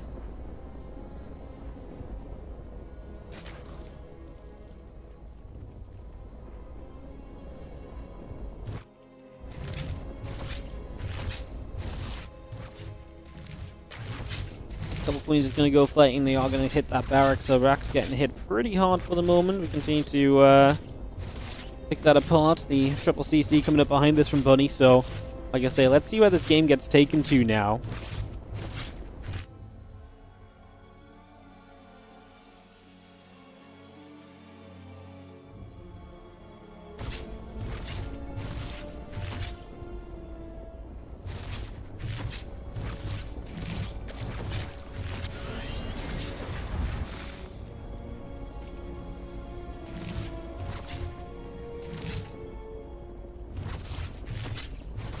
Queen is going to be hitting, Rack's taking damage, Ling Speed Queen, drones, a couple of Hellions coming about. That CC going to land onto the natural, as the barracks is going to still float away from the main base and just get pushed over to the side.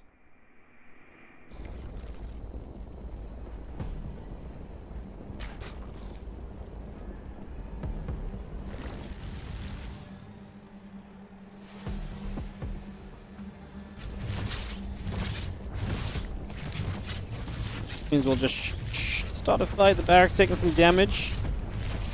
Need to chase away over to the edges there. So again, a few shots coming around.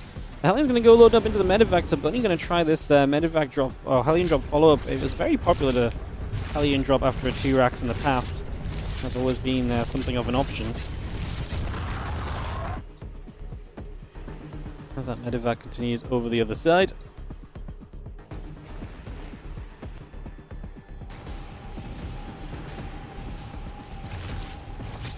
Hellions start showing up. A few Lings coming about. And again, we just start to move forward a little bit here, so just going to have ourselves that Overlord already under some fire. And the Viking trying to get a little more done, but the Hellion drop really goes nowhere, so good defense there from Solar. Really getting ahead of what Bunny is trying to do and making sure it does not even get off the ground. Well, it gets into the medevac, but that's as far as it goes. It doesn't get back onto the ground, I suppose, as the medevac escapes away.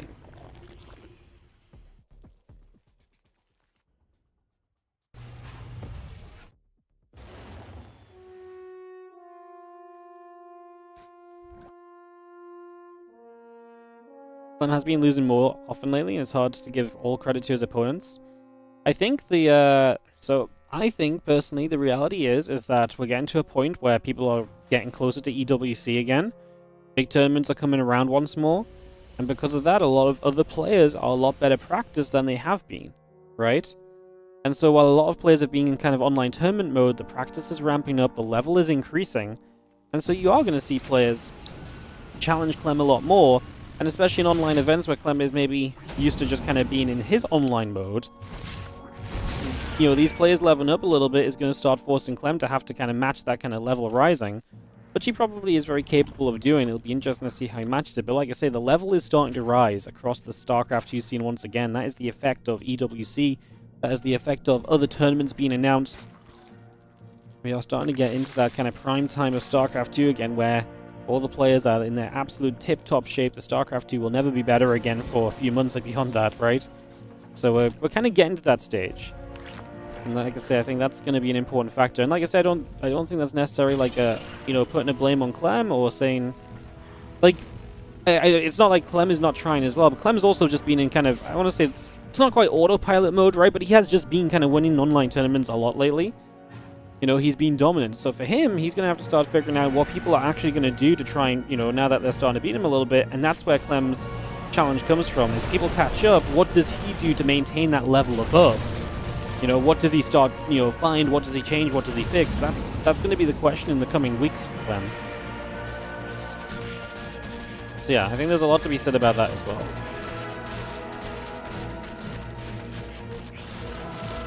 I'm going to be fascinated if Clem... I said this earlier. I'd be fascinated if they play the rematch tomorrow in the WardiTV Spring Championship round of 16. I actually reckon Clem will destroy Rogue tomorrow. I I actually think Clem will come in tomorrow and be like, right, you know what, wasn't feeling it today, didn't play my best. I actually think tomorrow, if he plays Rogue, he's going to come in and it's going to be a 2-0. And you're going to be like, this guy 3-0'd Clem yesterday? What do you mean? I think it's going to be one of those moments. I really, truly think that's what tomorrow is going to bring us. If we get Clem versus Rogue, I don't think that's a guaranteed series necessarily.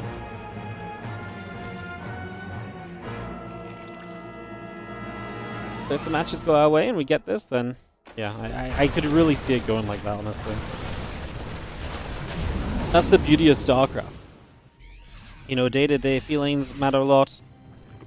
When you come in the next day, be like, right, well, you know what? I know how I screwed up. Let's get back on track, reset momentum. Absolutely could be a big factor.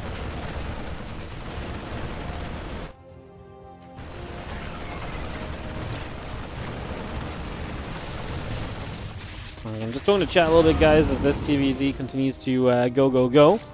Not really been anything too wild happening, though.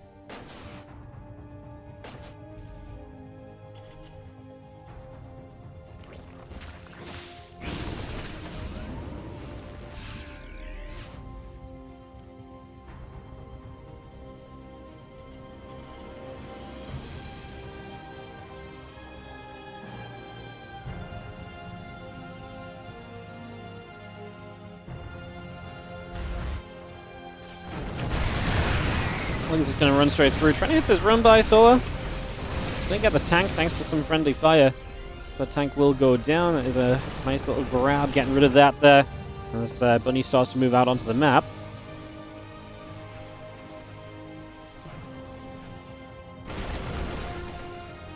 Team Marines gather around, a couple creep teamers getting picked off.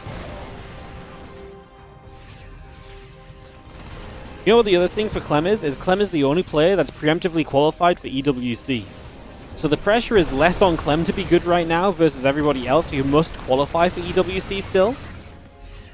Whereas Clem doesn't have as much pressure. Obviously, he probably wants to still travel and do well in a couple of tournaments, but I would imagine that there's much more of a kind of a little bit more, kind of still a bit of a period before Clem really has to ramp up as well. I should probably cast this game though, because Bunny's taking a pretty darn good fight. These Bane lanes have just crashed into tanks, and that's just not good enough. You need much better than that to see success there, so that's unfortunately not going to go the way of Solar, who will have the money to rebuild off of this. Bunny does have a fourth base here. You're so used to seeing Bunny on the 3 base all in. I was like, well, is this okay for Solar because he's just about kind of taking the wind out of the sail? But no, there's a 4th base from Bunny, so that should be a factor as well. It should be something we can take note of too. As yo, Grown Mime, thank you so much for the 41-month resub on the Prime. Grown Mime with the Prime. Thank you so much for supporting the stream, supporting the channel. Here today, let's just have a moment of calm. Once again, guys, don't forget to hit the like and the subscribe on the YouTube as well. YouTube viewership's been really popping lately, so super appreciate that every day. The viewership seems to be really high on there, so that's amazing. Keep it up, keep it coming. We appreciate you guys. Bane Ultra gets ready for a dive onto this base. Here you go, the Ultra's going to try and lead the charge forward. Spire coming through, the hatchery coming up as well.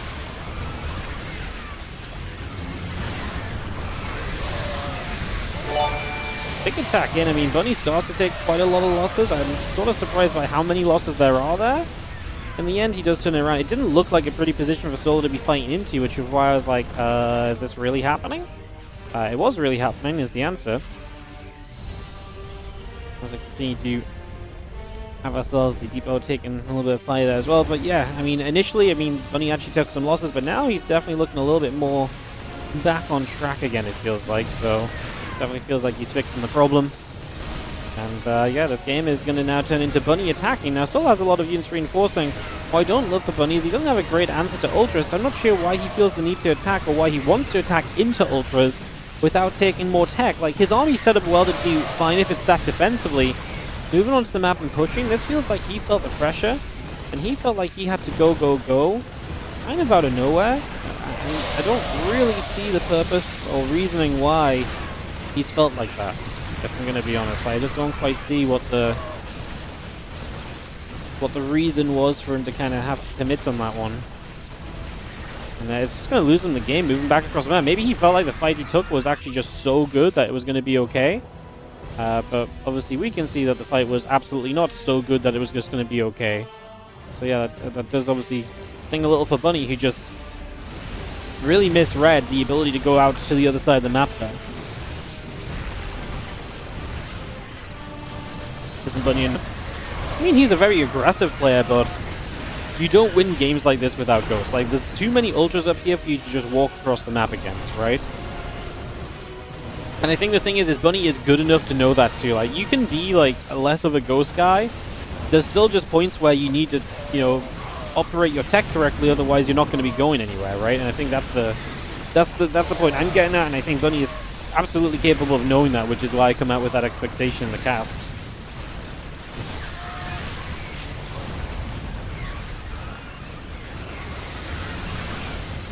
All the lifts off, the SCV's going down as well.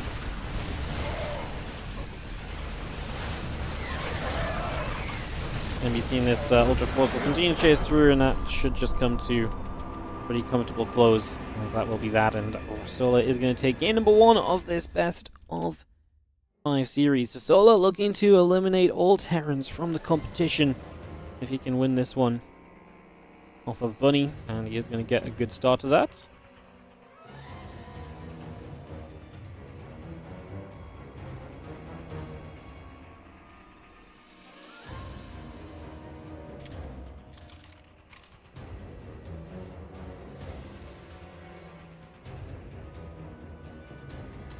Oh, for some reason I didn't come out of game properly.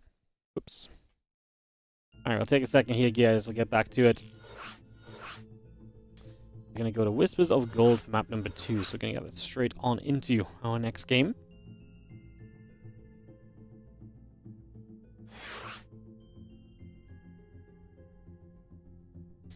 Go, ready, and get settled in. Game number 2 coming up between Bunny and Solar, going into Whispers of Gold, like I say.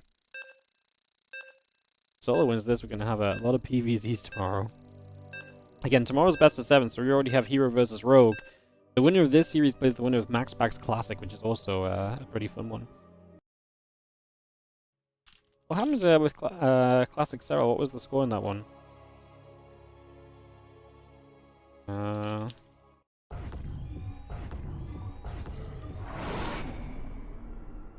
Wikipedia? Why won't you,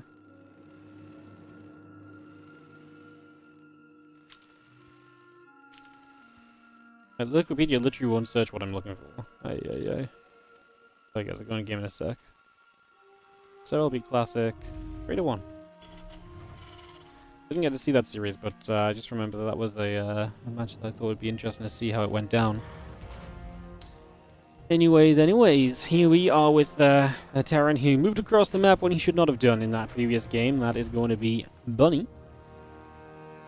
While in the bottom right, our red Zerg is Solar.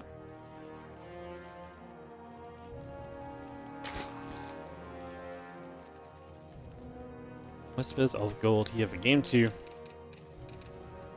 To get this up and running.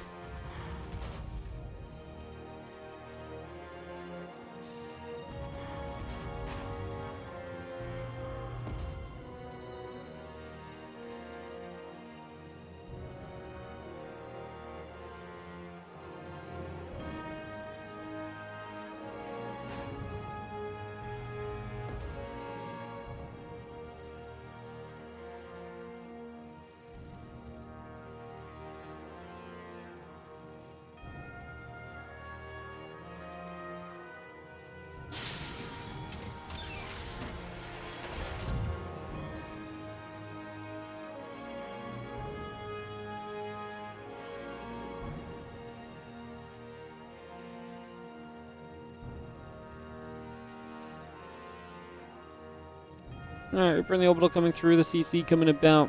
Let's just get settled in for a few moments. The orbital going to finish up in a sec. Bring that straight through.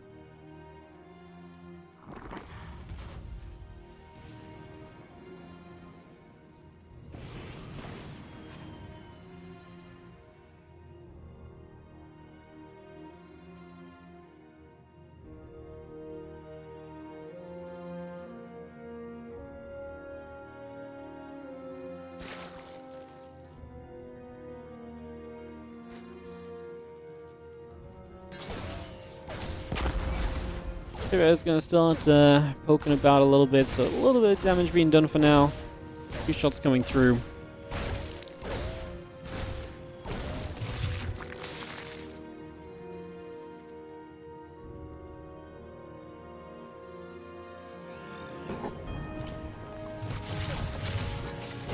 See the little grenade coming down as the Reaper continues to bop that Queen back over to the side. So again, just going to chase that out of there.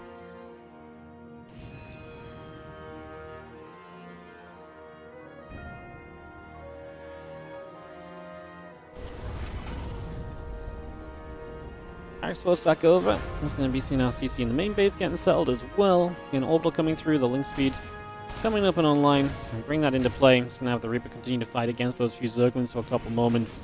We hop back out to the center. And there's again a few drones coming about. Queen in the hatchery coming up as well.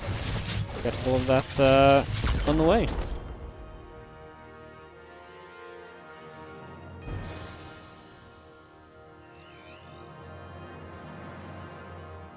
Oh, Ellie. How you doing, baby? Say hi. You come to say hi? Here we go.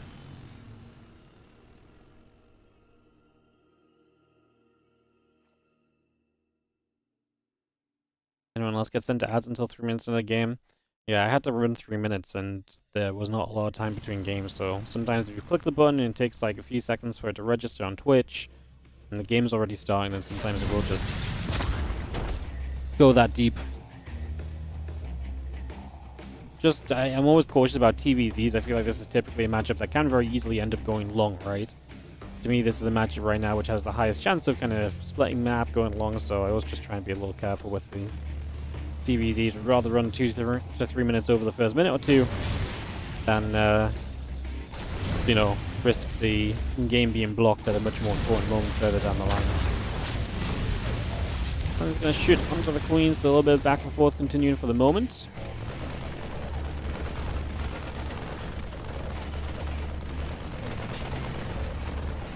He's just going to be firing, Overlord taking a lot of shots, is going to go down, so Overlord will go down. Solar maybe close to being supply blocked off that. I mean, new Overlord's on the way up still. What if Wardy thought his webcam was on? No, I'm just talking to Ellie because she came to say hi. Instead of just muting up and being silent, I just thought I'd make sure you guys knew I was talking to Ellie instead of just ignoring you, ignoring the stream for no good reason.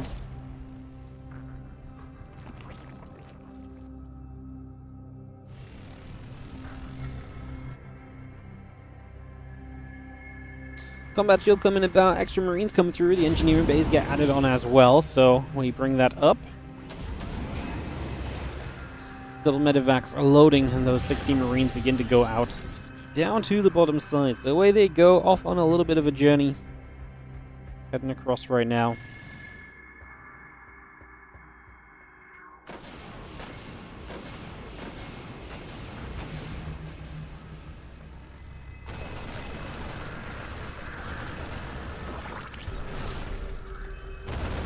He's just going to be showing up already. Going to get straight in here. Starting to hit the hatch. A couple of Queens going to take some damage as well. So a few shots coming about. The Marines and the Hellions going to pull back here for a little bit. Just continue to get out of the way. Still got the 1-1 upgrades and that combat shield all coming through for the moment. So again, a little bit of setup just continuing into play for now.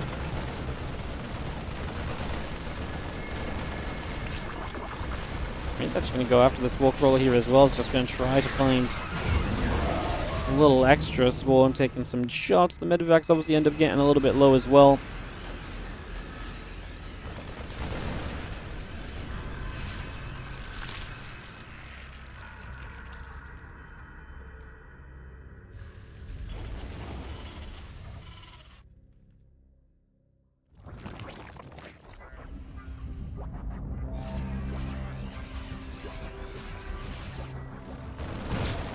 Marines and the medevacs and the Hellions still gathering up together, so again we bring this back, we join back up. Yeah, tank set up over here as well, so that's going to get settled as we move on forward. A few Marines coming by, a couple of creep teamers going down as well, so again just a little bit of a success story there for the moment. This plane's going to crash through. There's a lot of SCVs going down, so Bunny taking damage. However, Bunny can just stay up. I mean, his army's kind of mid-map. His army doesn't know where it wants to go. 19 SCVs dead. I was going to say, Bunny's army is setting up nicely. There's not a lot of Banes on the map if he could push, but then he pulls all the way back to deal with this, and that's such an annoyance. Bunny had such a good moment in this because he also had a 1-1 to 0-0 upgrade lead. Still has it for a little bit, and still is only carapace on the way from Solar 2, but I actually think if Bunny was sieged up across the map right now, I think Solar just dies. And now Bunny might be skeptical about moving out. Solar might be looking to threaten another run-by here. That would be probably one of the best-case scenarios for him. Another run-by, because time is kind of on Bunny's side in terms of, like, if he goes right now, then Solar's in trouble, but I don't think we're going to be able to justify going right now. I think that's the issue you're going to face here. As Bunny, I feel like he's going to struggle to make that call. Now, he's trying to move across the map, so he's recognizing the need maybe to go-go. We're not committing to the go-go just yet.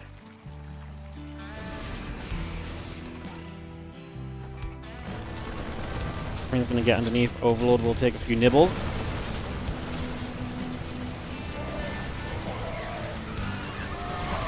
And there's another counterattack straight up the right side again. Solar definitely playing to what he knows is his advantage. Bunny needs to deal with this. To the point, I mean, that's the size of run-by. He might actually just have to pull his army back home against as well. It's a lot of Ling Bane.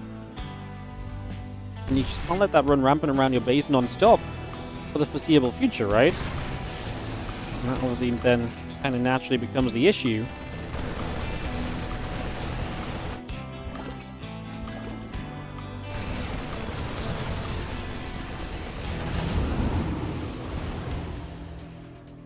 Two upgrades still coming about. The +1 vehicle weapons won't be in play.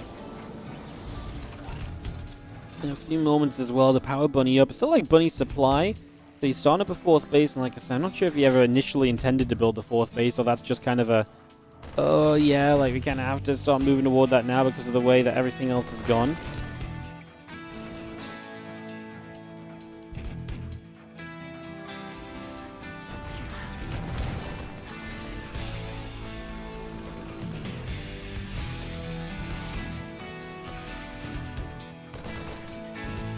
Bane coming back through. Marine comes back across again. The +2 armor upgrade about to finish, as we do have the vehicle weapons coming about as well. The Lings are going to try and wrap around. The tank is going to fire from afar. The Marines split. A lot of those Banes taking damage already.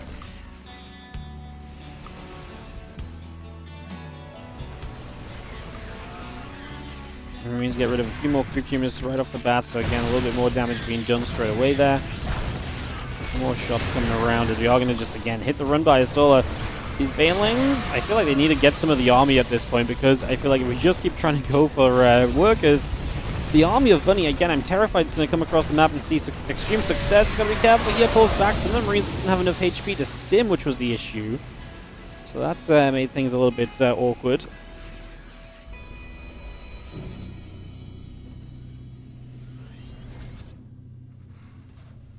And Bane runs over, not the mineral line. I mean, it's not really open. The depots are still there. You got to go the long way around. That gives the Marines a chance to clean up. This is a good shutdown from Bunny. It's just, again, he's struggling to really do much else going across the other side. He's struggling to make this a continued play at the moment. As the Bioforce backs out to the front. Still got Marine Marauder, Liberators and Tank coming out for the moment here. And get that underway.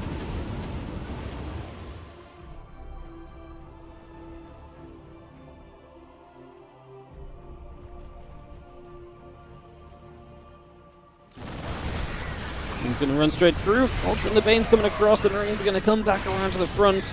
And do you see those couple Ultras getting chased out of there? The +2 melee still very much so in production as well. Currently halfway through. The 3-3 upgrades coming up from Bunny as we speak, so we keep that going as well.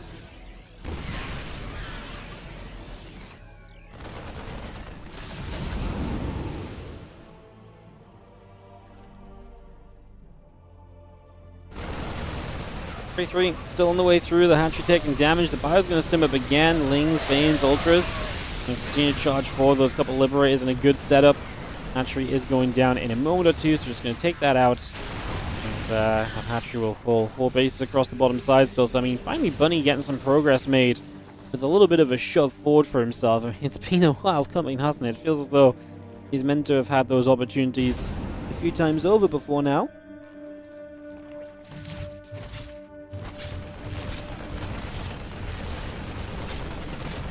Marines is going to unload behind the mineral line. The Ultra going to be there. The Queen wants to get rid of that medevac. Try and dart upwards. I believe it just got shot down. So that medevac will fall. That'll be the end of that one. As the clear spread out the front here, definitely keeping Solar a little bit safe. Bunny going to add 2 more command centers, so really starting to accelerate into his later stage of this game. Fortunately for Bunny, Solar doesn't have a lot of later game tech coming up. Like, he's got the Ultras and the Vipers, but at least he isn't trying to... I feel like Solar's always has most dangerous playing Lurkers. With Ultras, though, I mean, we can see Bunny maybe step too far forward. I mean, Libs are going to come up for him. That's nice, because he has something of an answer to Ultras being, you know, put onto the map at least. But it's not initially a guarantee at all, it seemed, so... Obviously, last time we talked about him just attacking across the map into those Ultras was definitely not ideal.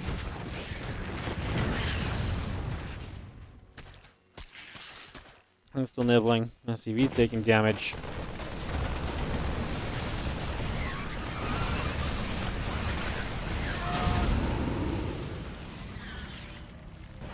I say bombs still on those medivacs, and they will try and clean those up. They will kill one, the other one gets away.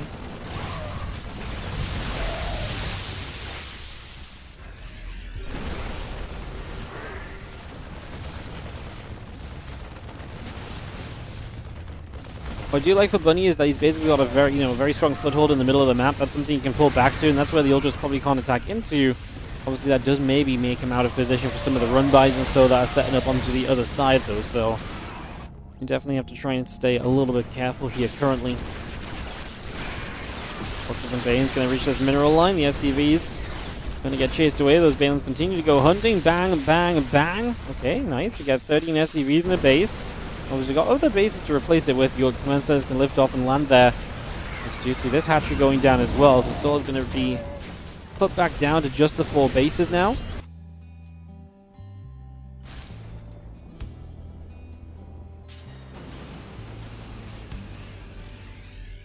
It's not easy for Solar trying to fight back out into this one. I feel like we're finally seeing the kind of the game we wanted from today. Well, they're back and forth, some real macro. This is going to be the highlight series. At this rate, it might be. As you feel Ultras, Luggins, and Bane stepping up. So enjoying this one so far as we just have the rest of the Ling Ultra going to come around the right side of Gaines. Just going to step straight over there. Diving through, a few SCVs going down. Drones down on the other side though, and the problem is for Solar, he can't really afford to lose this base, and yet here it is, it's already going down. Like I say, that's just a base you can't really actually let go of, because now you're 3-base Zerg, 4th base rebuilding on the forward position, but it's not ready yet. It's just not ideal. And again, you got some damage on the other side. And he's only on 40 SCVs, but he's got 155 army supply. We're at the point where this Terran army might just be so big, it doesn't matter anymore. Soul loses a few more drones as they just were in the wrong place, running around, transferring. There we go. Corruptors are going to come through, fight the Liberators. The Ultras are going to try and make their plays again. No ghosts mixed into this army. But he's just going to keep it simple. Biotank. And Biotank is going to be good this time around. This time he pushes in from a much more solidified position, and that definitely has an impact. And makes it that much easier for him to get comfortable and stay comfortable in this. GG's, and Bunny is going to take a game at number 2, and we get tied up 1-1 in the best of 5 series. And we have ourselves quite the battle. Maybe lining up back and forth here between Bunny and Solar. As we'll head to this game 3 then, which will be on Sandworm. Fun map with that forward gold base. We'll see who can take that to their advantage here with this next game coming up. Just a couple of moments. So we'll be onto that in just a sec, guys. Watching WardiTV. Covering the Rex April Madness event today. Again, we're going to be live every day for the next few days. We have Rex April Madness, WardiTV Spring Championship, Group D tomorrow, and then Rex Finals on Thursday, and then Spring Championship playoffs across the weekend, Friday, Saturday, and Sunday. Is going to be a banger set of games, I'm sure. Very much so, looking forward to it. Hopefully you guys are as well.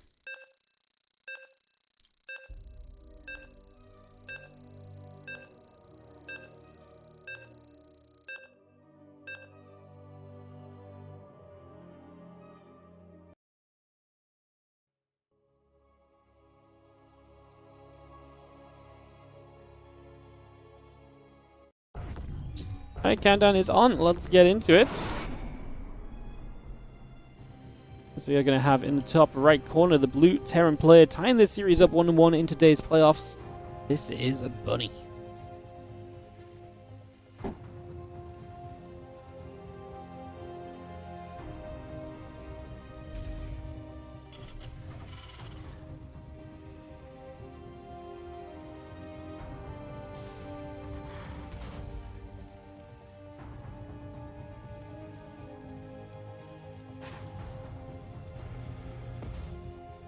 Solar in the bottom left. Like I say, this map's fun with the base layer kind of heading towards that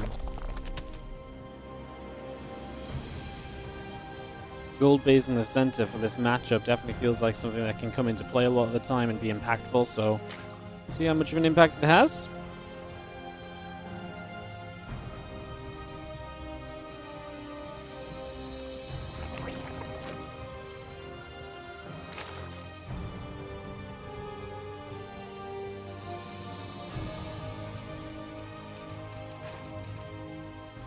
Sandworm. I've enjoyed the games we've had on Sandworm. It feels like currently with things that are going on, it feels like Sandworm may not be making it to the next iteration of the ladder map pool, but it's been cool to have it in the WardiTV tournaments for the last month or so. It's been fun to watch a lot of these games. I feel like Sandworm's definitely given us a few fun ones. Maybe there's still time that... I mean, so again, the ladder map pool's not set yet, guys. They're figuring it out and they're testing it and so on. But like the current iteration is not including Sandworm, which, like I said, I actually don't mind. So the reason I picked Sandworm myself as one of the maps to put in my tournament map pool is just because it was like, hey, this is a really close kind of like, you know, this is a map which is a little weird, but I think safe enough that it'll get picked a lot. It was not necessarily one of my top favorites from the TLMC, but it definitely fit the criteria I wanted for my events, you know? Which I think in itself kind of can go a long way sometimes, so...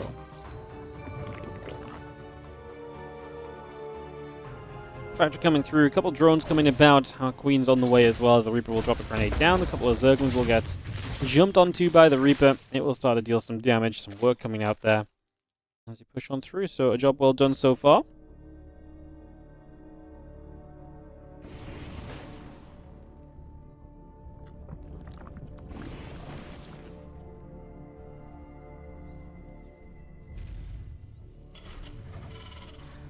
CC coming down, it's going to be triple command center setting up, the factory coming about as well.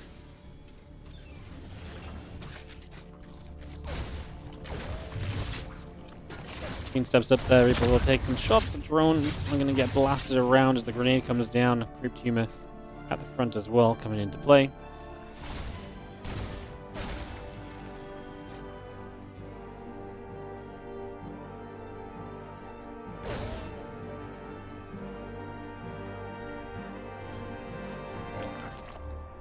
Rotron goes into the front from Solar, the hatchery coming through, Overlord Queen, drone coming about, Rax and a couple of Hellions coming about as well.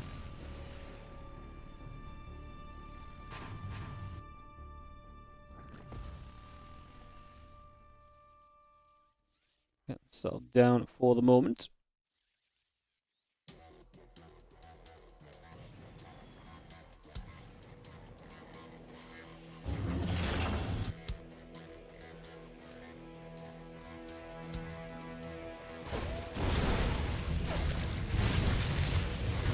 Queen's gonna shoot. Drone already taking a few shots of damage as well. Gonna get pushed back the other way for a couple of moments. We do have ourselves the drones and the Overlord still very much so on the way out. Stimpack building as well. So bringing a lot of that out for the moment.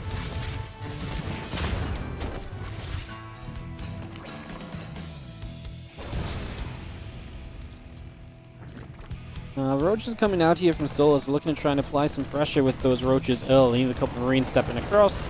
Overlord will take some hits. The Hellions are going to step forward as well. Impact not far from finishing as 6 Roaches will finish.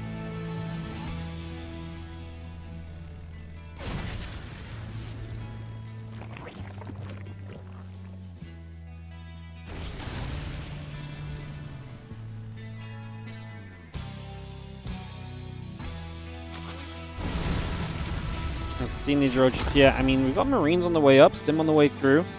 It's going to be very difficult for Roaches to succeed with Stim being out. It doesn't look as though Solar's too committed anyway, so he's going to back it up, maybe use his Roach to start opening up the rock so he can take the gold base. We shall see shortly as the lair comes through, or just, I mean, for now, I guess the Roaches might have to hang back and be ready to defend against the Marines with the Stim. It's also going to be a factor in the near future.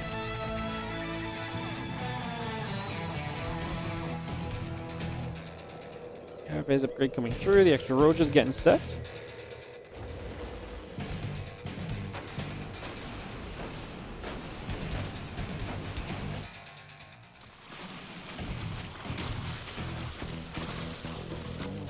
Roaches will go there. Rock's going down. We will get the Marines going to pick off the Overlord. It's a nice little grab as the other couple of Roaches going to step through. Overlord staying overhead.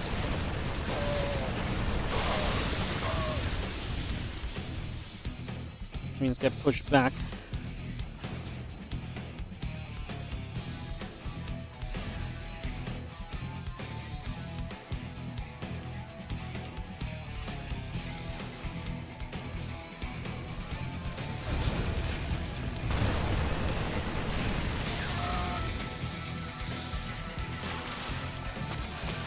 Rocket approaches will go there. Those rocks going to get knocked down. A hatchery in the front coming about as well, so we continue bringing that through.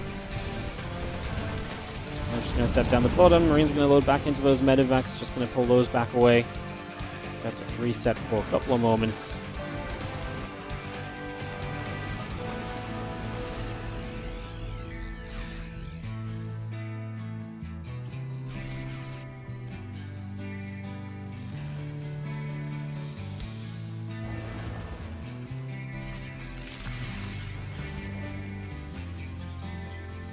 As the Marines gather, we just have ourselves the, again, 1-1 upgrades and concussor shells on the way, so we see a little bit more of that setup towards the bio play coming online. Obviously, Roach Ravager still a play from Solo, just a single missile upgrade on the way right now, as Carapace has already finished the +1 level. No sign of going +2 yet, as the tanks will siege. And this is a nice little corner, but we are going to be able to come down from the bottom side as well, and those tanks now going to get jumped on immediately by some Ravagers. Bunny does not have enough to be out over here. He will leap on the units on the bottom. He gets all the Ravagers there. But does he just die to the counterattack from Solar? I feel like he does. Right now, Solar has so many units.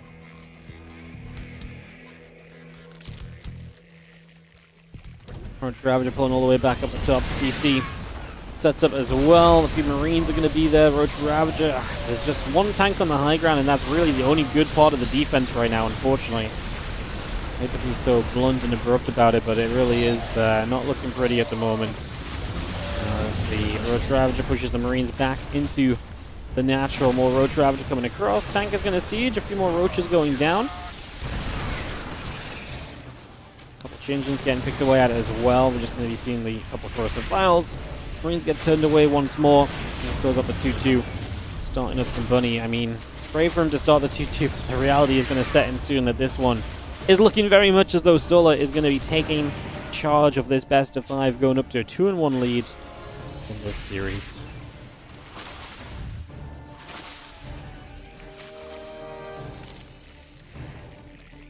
Roaches and the Ravagers pulling back. We are going to be seeing the bio going to start a fight. We pull back a little further once again.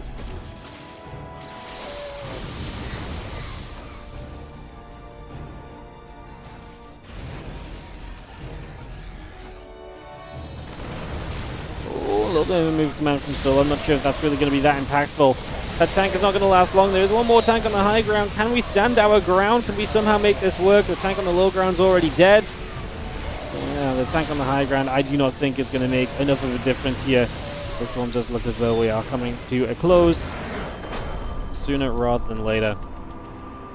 And that will be that for this lead now for Solar establishing. So he's now going to have that lead in his favor, and that's going to be kind of on Bunny to figure out if he can break it down again.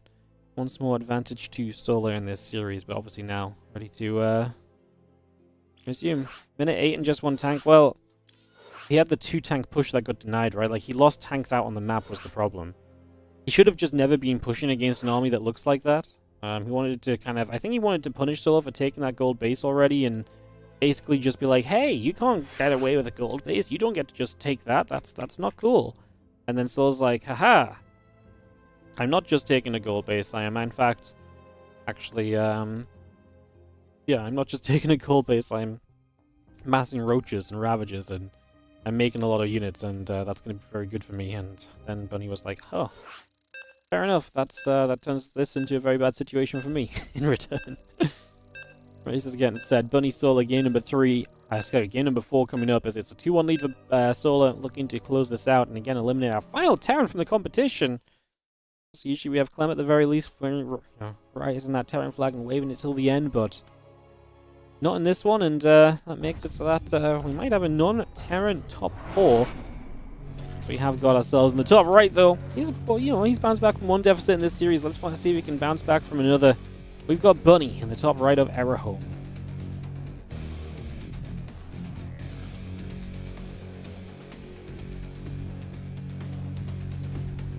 Takes on Sola, our red Zerg player.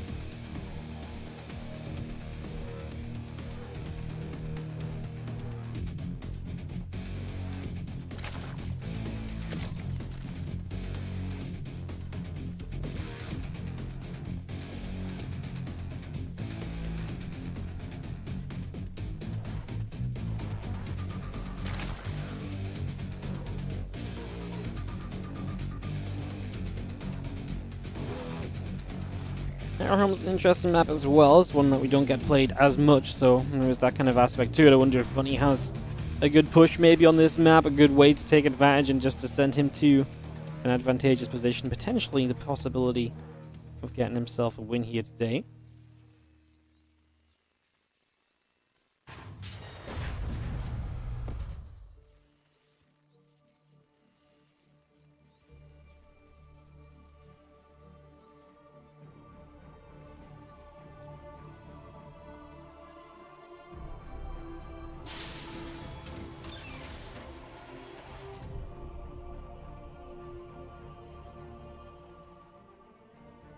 Catch the pool coming about. Just going to be seeing the Reaper and the Orbital coming over.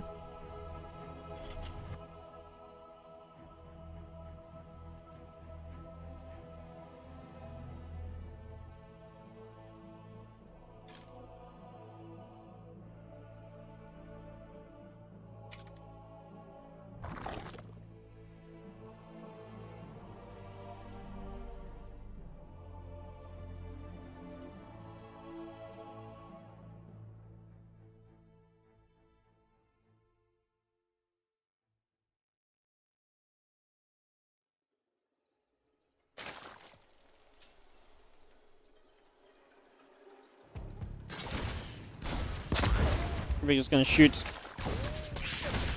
So we've seen the Lings coming about.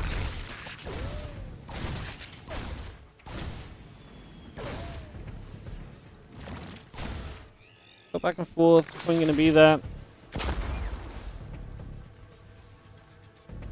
Let's see our Ling speed coming around for a couple of moments. So again, just a little bit of setting up right now.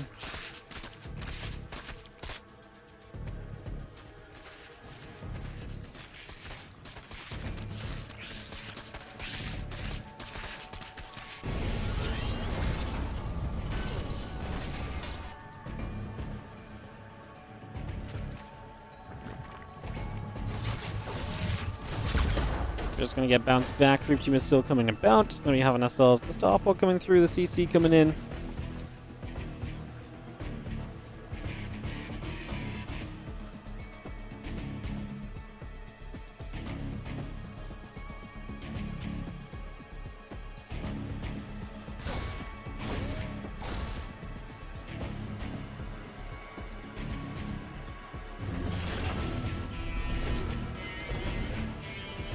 Oh, someone's lagging. Just don't think it's me. Let's have a little peek at the ping. Oh, it might be me. 490. Yep. Well, we're getting kicked off the Korean server right now, guys. A classic.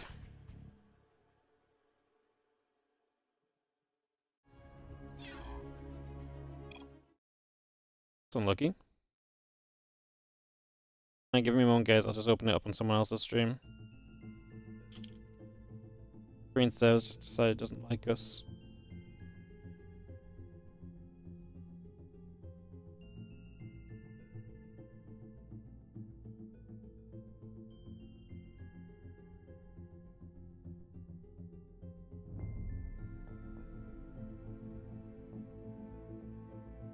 Alright. Yeah, Green Servers just decided to shit the bed on us, guys, so apologies for that. Let's go in from Indy's point of view, so there'll be no game sounds for the rest of this, just because obviously this is a, yeah, this is obviously a,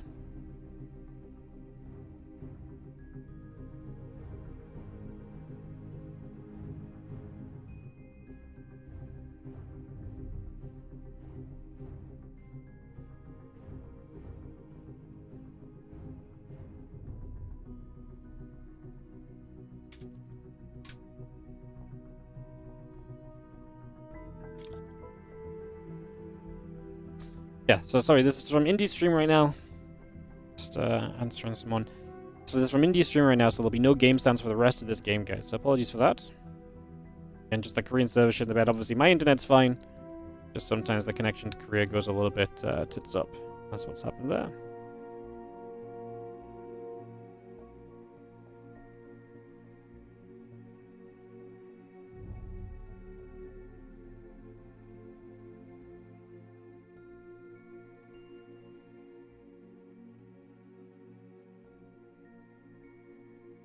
Thanks for coming around as we get ourselves set up then. Again, apologies for the lack of game sound, guys. Just like I say, not much else we can do about that for the moment. As we continue to come on through.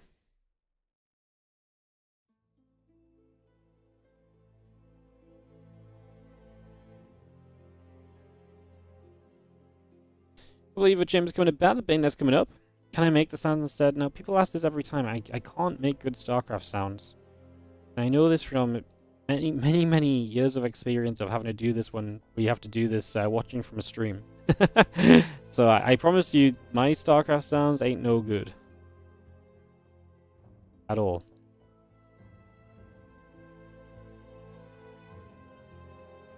So no, I cannot.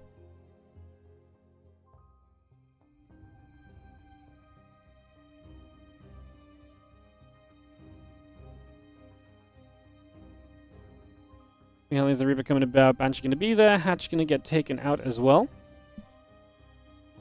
Let's see, melee upgrades coming about. And our Baneless speed coming through as well. Continue to get settled here for the moment as our Marines make their way down to the bottom. I'm just lazy. No, it's because I'm a sellout. I actually only make unit sounds when we're above 800 subs. That option's been denied for a long time now. Oh no, what a shame.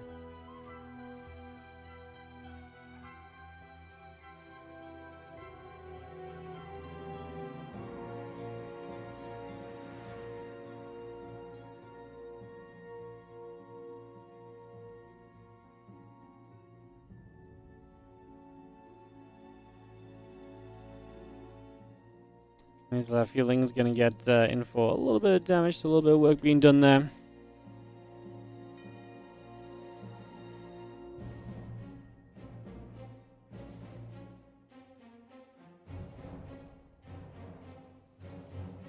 Kings and Bane still gathered together, just gonna have ourselves the Marines and the Banshee heading down the bottom side. So Bunny with a little bit of a push coming around. Obviously has an upgrade lead as well, so it'd be a good moment for him to start trading and fighting if he gets the chance.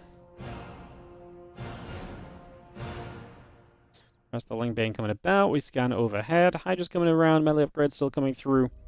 And that Groove Spine's finishing very shortly as the Banelings and Zerglings continue on up. So Ling Bane Hydra will continue about for the moment. That Queen taking some more damage. C2 upgrades coming around as well. Still got the Marine Marauder Siege Tank coming about. As again, Hellbat's Marines in the tank coming back over. Ling Bane going to get moving as well. Just for the moment.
Marines and tanks are setting up a big push from Bunny coming through the center. As you are going to be seeing the Ling Bane coming over as the big fight starts up. So, Solar coming in from all sides. Gonna force Bunny to lift on the right. A little bit of bias still poking back through on the left, and still feels pretty comfortable for Solar overall. Yeah, sorry for the little bit of silence, guys. Just trying to figure out what's going on. I heard some sounds in the house. We've got a decorator in, so I'm trying to figure out what the deal is. I think the deal is that he's done for the day. Well, Marines coming back through the center. Hydras are going to be there as the upgrades continue through. More Vipers coming about as well, and we have Solar. I mean, to me, the moment Solar gets up to Lurkers, Vipers, this becomes such a difficult combination of units right now. I mean, Bunny's shown complete reluctance to play Ghosts all day, so I don't really see this suddenly being like, haha, this is where Bunny's suddenly going to start building Ghosts and feeling good about it. If he does have to build Ghosts, and like I said, I don't think he feels good about it, which is obviously an issue in itself. That's not really ideal.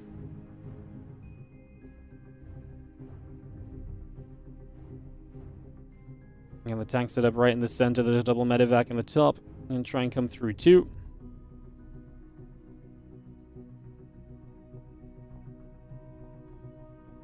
Good wrap around, and Bunny unable to do much with that drop. Solar even kind of getting that 12 o'clock base. That's something you shouldn't really let happen as Bunny is very close to one of your bases, and it feels like the kind of base you should be able to shut down. If you want to see a longer game, I mean, to me, I wonder if Bunny can get to a 5th base, especially if that one becomes the Zergs. I don't believe Solar can really hold the 12, but that is the 5th base, right? Getting to the bottom corner for Bunny is going to be much more of a challenge, getting around that corner and kind of holding up onto that sort of a position.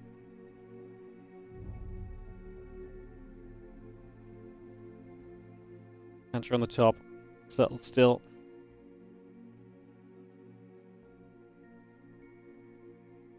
Nullib Dug. Siege tank going to get grabbed. A couple of Lings, Hydras, and Lurk is going to be there. The tank going down. The bio unit's taking shots again. Still seeing the rest of this bio gathering up as our rocks in the middle continue to gather in and choke up those units. So it stops you from kind of pushing through a Solar. It stops Bunny from advancing too much further. We are starting to see some of these Ghosts coming onto the field, which is just a necessity. But like I say, I'm not sure Bunny's going to love that because he's been completely against building Ghosts all day long, right? So I don't think we're going to suddenly start being okay with having to build them now. I don't think he loves this at all. As the bio will be there, and they will just chase the Lingbane Hydra back around the left side. Lurkers will move about. There's that 12 o'clock going down. Really thought that was a very adventurous base. I actually think Soul would have better chances of taking the bottom right base, although he has less creep connecting that up right now.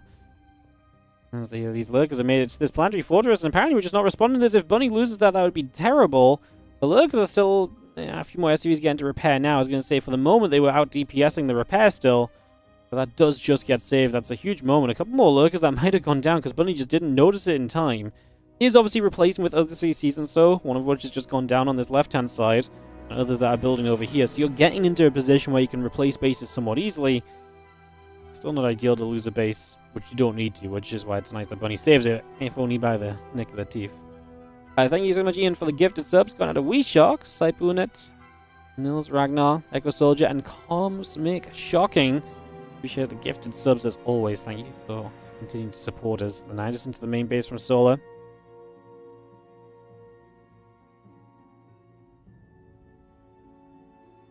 Need to gather for now. We get set up. Just a couple ghosts coming through. The siege tanks coming about. We need to settle in here.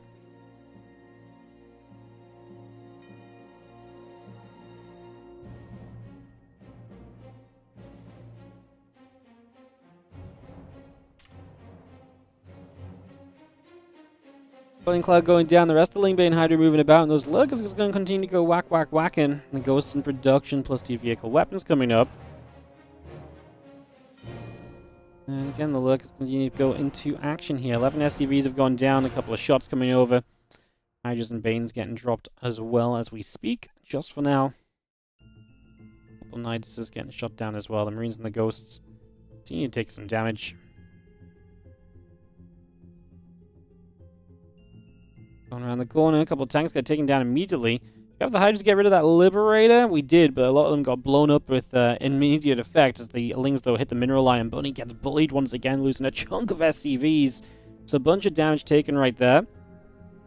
Again, got to try and maintain your way throughout that. Not exactly easy right now. Another Knight is into the main base. Solar is out mining Bunny by about 1.5 to 2,000 minerals a minute. And about 400-500 gas a minute. So Solar has so much more income. Bunny scans bottom right. I mean, to me, he really is just stuck on this setup right here. As we have ourselves the fusion core coming about. Yeah, the missile turret, the Ghost coming through. Neo Steel plating coming about as well.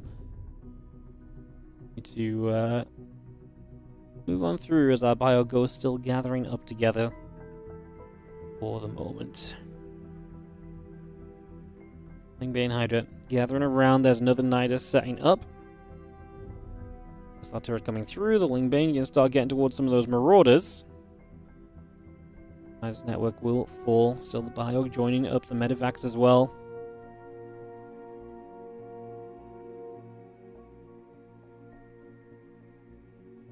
Resources lost is not crazy either, right? It's like 6,000-7,000 resources lost more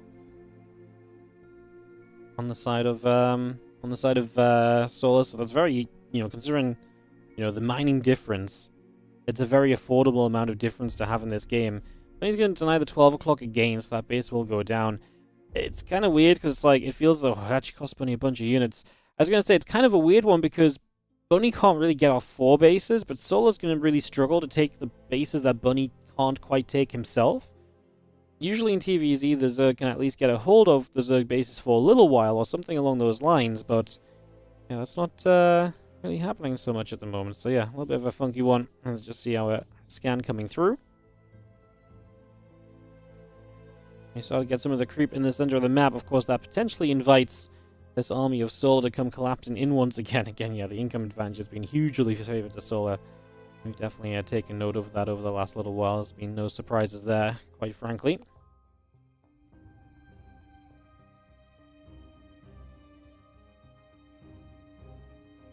Fire coming over. Spore going to get forced to relocate. A Lurker pops out. We get a few Marines and a Ghost going to hit the Nidus over here as well. The rest of these Lings going to start running through. The Bio taking a lot of damage. We scan up. See what's up. Again, Lingbane, Viper all coming about. Our Nidus still coming down.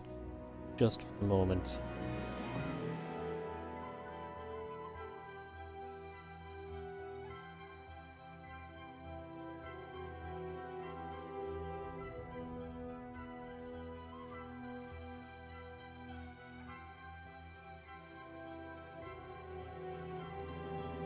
Well, Ghost is going to continue fighting Solar and just succeeding with these fights in again and again. I mean, I feel as though Bunny is just...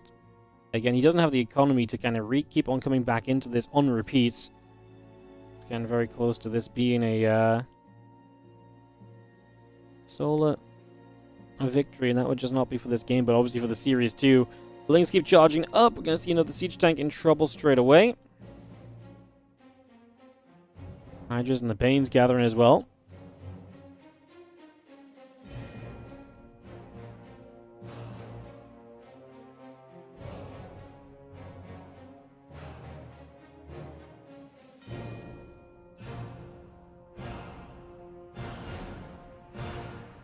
Terran still going to remain hard to kill. I mean, the 4-base setup that the Terran has here is very powerful, and like I say, that's kind of been the issue for Solar throughout, figuring out a way to really work around that or do much himself. And the answer in a big way has just been there's not been much for him to be able to do here.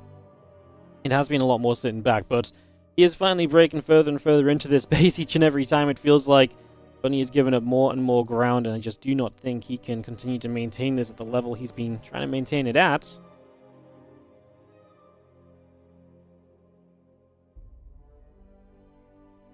A few Lings getting through there. Another tank going down. There's a couple of Ghosts trying to hang on in. The Nidus, I was going to say, could absolutely get some of the Lurkers out here. And Bunny is going to say, GG's. Solar going to take it 3-1.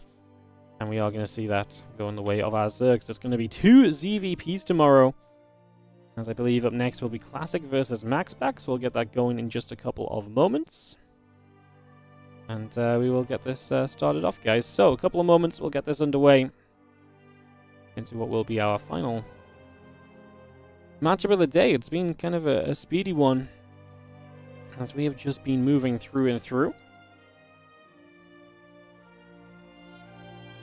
Missed the game audio there, me too. I really struggled to It's so off-putting when the game sounds aren't on. It really is. Alright.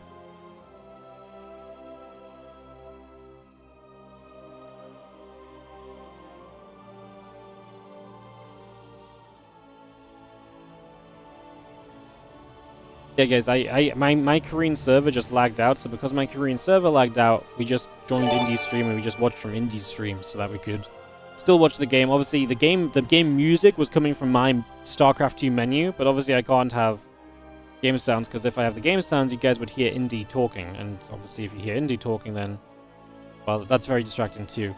Back in the day, people used to, like, cast over, like, Korean streams when the Koreans were casting, and they're like, I just couldn't handle it, you know? Like, this was not something I could, this was not something I could get away with at all, myself. Like, I always find it so distracting to have, like, a different voice in a different language underneath, even if it was quieter. Just couldn't deal with that at all. Yo, Kiank TQD, thank you so much for gifting a sub, going out to iSlowFlow. Thank you so much, friends, for the gifted subs and so. We appreciate it. Almost back up to 725 subs, keeping that number nice and high, nice and comfortable. Appreciate you guys. Thank you so much in that regard. Appreciate it. I appreciate it.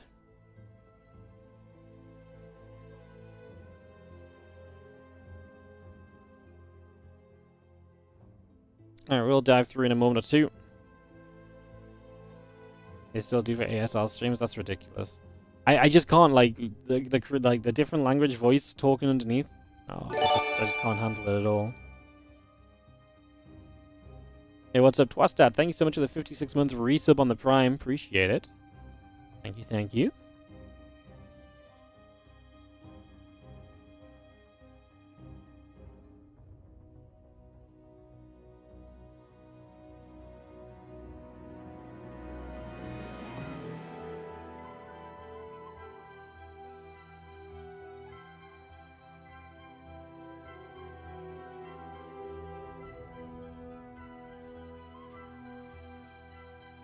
This one's going to be from replays, guys. Apparently this was played earlier on, so we'll get that going. Keep that in mind.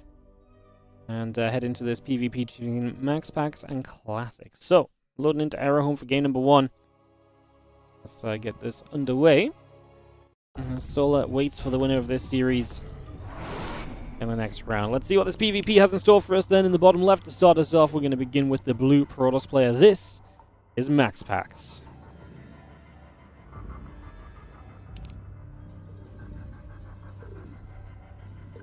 In the top right, our red Protoss player here is Classic.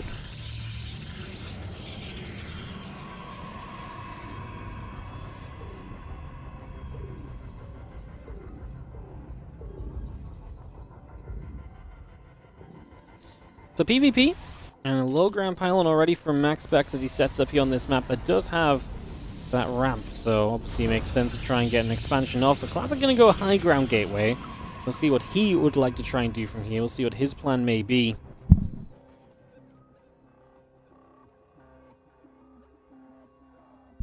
As we get this set up and ready to go. Again, the gate coming through. A couple of simulators coming about. Hopefully our connection Korea stays stable because we're hosting these on the Korean server. So hopefully that doesn't backfire for us. Fingers crossed.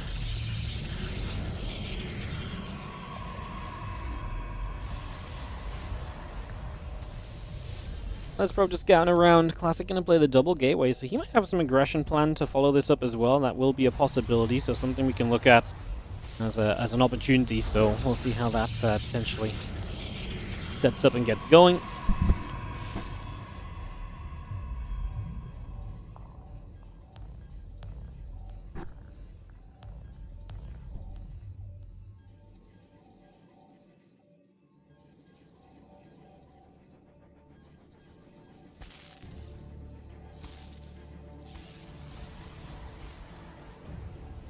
Prober's going to chase the other probe around. We do have the forward pylon from Classic, so he's definitely going to get a little bit sneaky here. And he's going to be seeing the robo slowly dropping down. A couple of adepts still added on as well. Continue to bring that through into play.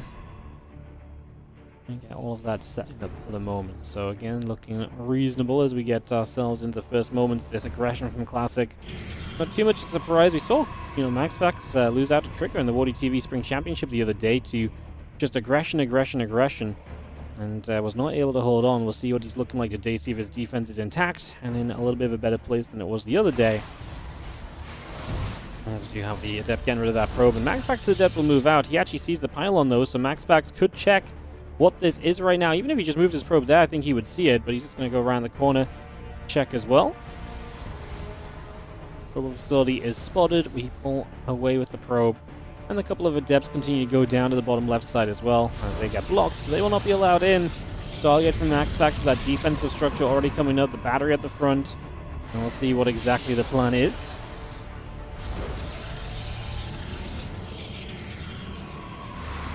Well, Adepts is going to shade in there. The Stalker going to get some shots off, going to go back the other direction. Again, good blockage of these Adepts, not letting them get through, as we do have our Warp Prism out, and would imagine that this is going to be the main point of aggression here for the next couple of moments. Prism heads through, Stalker going to be there, Prism taking some shots. Void Ray going to be there to activate. A couple of Adepts will take some damage. The Stalker and the Void Ray together going to chase those Adepts down.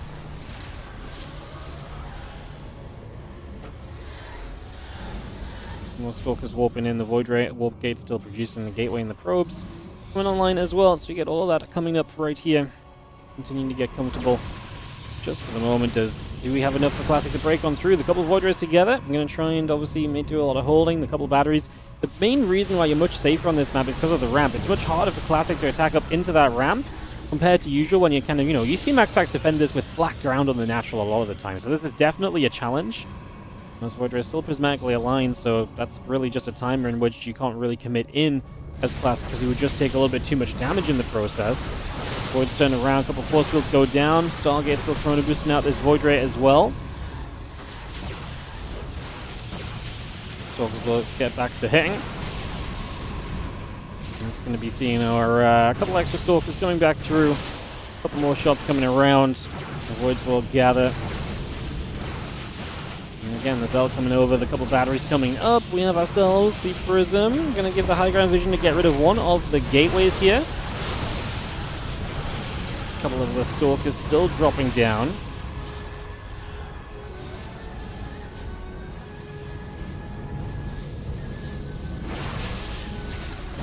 Pushing up, Void Ray about to pop out that Stargate. It's going to be, what, a fourth Void Ray? That's a lot of Voids. Having not gotten rid of a single one is a concern. And there's still batteries full of energy in the back, so I don't know if Classic is doing enough fast enough. Now, we're about to get to the interesting part where there's enough Stalkers to one-shot Voids. That's where these Void Rays really have to be looked after, and that's where you have to use the SimCity into your advantage. Don't let all of these Stalkers fire at once. Make sure that they have to run further forward if they do get the chance to fire. Like, this was an okay trade, right? Because this was a situation where the Void Rays, one of them goes down, but it cost you a lot of Stalkers, so it takes a little bit of reset back into play. You can afford trades like that. Another Void popping up. MaxPax about to have 2 more gateways. A Cyber Core coming back online as well. So all of that coming back through. And as we are going to see Classic committing in, this is the moment he really needs to do something with. As again, the battery's doing a great job. The Stalkers are just not allowed to all fire on the same Void Ray at once. You're not seeing that one-shot impact that you're kind of meant to be getting here as Classic. Oh no, he's changed targets as well. He finally gets rid of one of those Voids. 2 of the Voids that are left alive are low, but I just don't think it matters, man. These Stalkers are going down, down, down. And that is going to be a shutdown. MaxPax is going to take a 1-0 lead in this best of 5. Yeah, that's really a situation of just MaxPax dealing very well. I think the ramp had a lot to say about this game. Like, having that ramp just makes it so difficult to push in. This is why you can more safely expand with that ramp in play a lot of the time.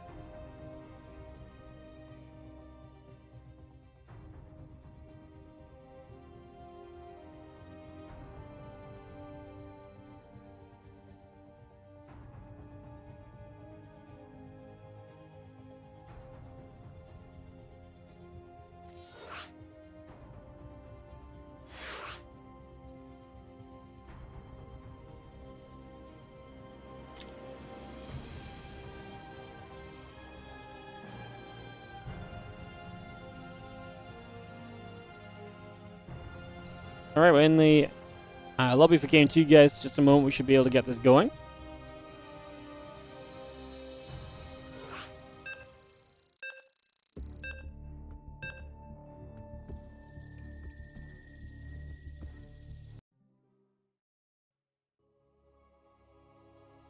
Heading to Starchild for our second map. Fun one. As we get into this game number 2 then. Let's start it up and get this underway. So second map coming in, Starchild our map. In the bottom left side, our blue Protoss player here is MaxPax.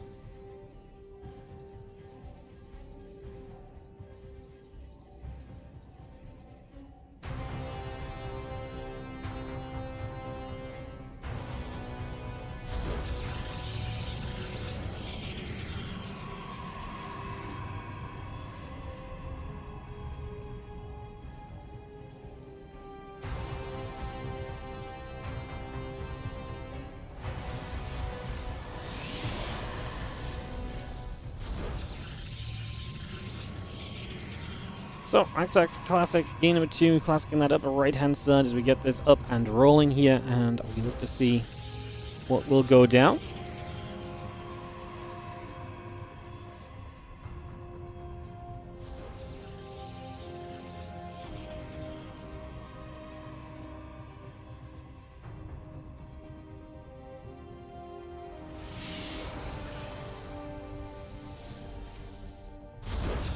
Couple gates coming through. Probe gonna chase probe.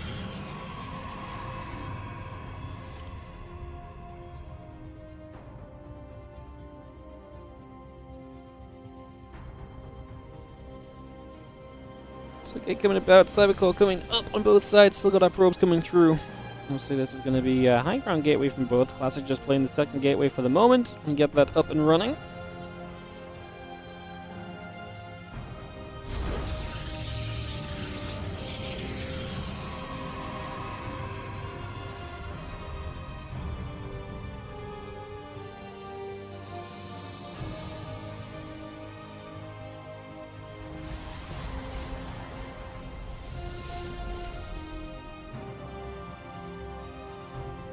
And then probe gathering now. A couple of depths in the warp gate coming about. The Stargate added on too. So we'll just get that going as we do drop in our proxy.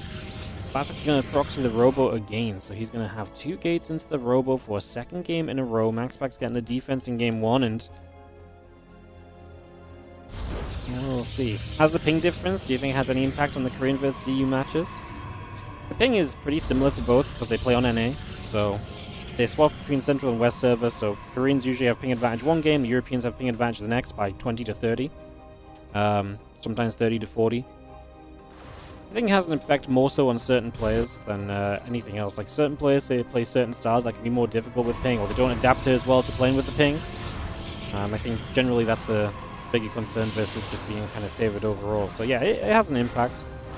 But at this point, in this day and age as well, a lot of players are very accustomed to playing with all the ping advantages or disadvantages too, so that goes a long way as well. It's a nice depth shade to play that. Wow, that was beautiful defense. As the pylon had to cancel, the battery had to cancel, he adept shaded to block the shade and then was able to buy enough time to get the re-battery. Very nicely done. Well, Voidray coming out from MaxPax already, as we are going to see there's going to be a probe in the main, a pylon down in the main. Of course, MaxPax is aware that this is a Robo. He's got a probe right next to it. He sees the Prism spawning even, so he knows what's going on. Does he have units right now to really deal with it at all? One Stalker coming in from the low ground. Obviously, the Void Ray. I mean, you must protect this here. You can't lose the pylon because you need this Void Ray to spawn. Oracle across the map, centering the Stalker there. Not doing much. A few probes already beginning to go down. 4 or 5 workers dropping. Void Ray out. MaxPax is nowhere good to send it. Okay, to the top side, we'll get to a battery, and he's going to be able to turn with the prismatic alignment. And he's going to get himself a Stalker. The other Stalkers will micro with the Prism. Next battery finishing in a moment. That Void Ray should still be safe. We try and dive for it. Now the Prism is actually very far forward. You don't have prismatic alignment anymore. Second Void Ray on the way through. Stalker goes down. Prism's going to go for the warp in. I don't think we get the warp in off. We're going to lose the Prism, and that's going to lose you the game because now this battery is finished and that Void Ray won't die. Disaster moment from Classic as MaxPax takes a 2-0 lead in this best of 5. Some days, guys, the games just aren't all that great. Some days the games just aren't all that great, and that's definitely how it feels right now. Definitely how it feels right now. Alright. We're going to jump into a replay here. Well, game number 3. Like I said, this one was played a little earlier on apparently, so let's get straight into game 3 as so far MaxPax is annihilating Classic's aggression. The first game was obviously a little bit closer, but the second game was just not there at all.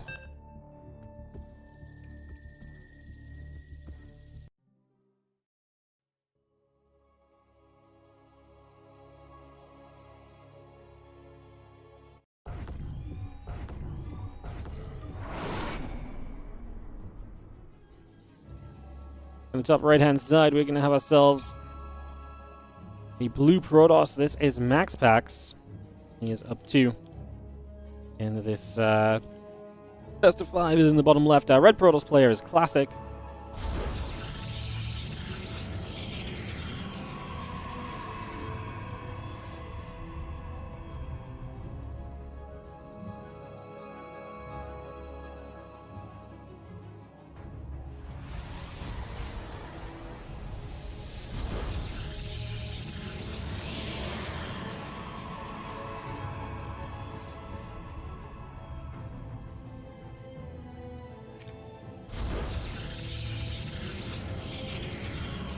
Our pro's going to Chrono Boost, probe coming down the right. I'm just going to see the gate and the assimilator continue to come around as well, so we'll get that all coming up.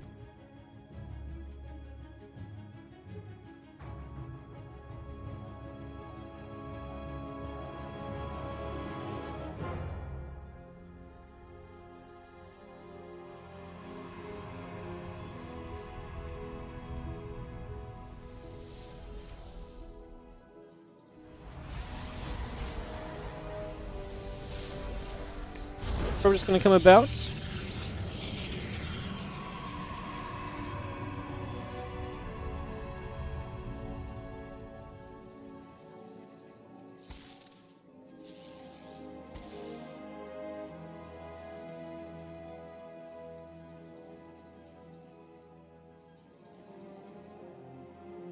Cybercore coming through, gate coming about. Just going to see the probe's going to go nibbling as we do have once again Classic with the pylon across the map.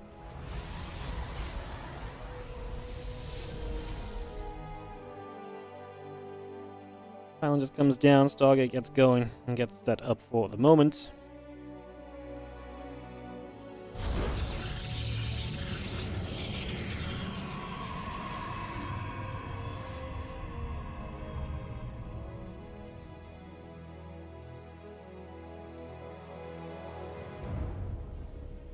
So Stargate and the Nexus coming about, the Adept coming over, Robo Facility coming through from Classic as you're going to see the same again for a third time right now.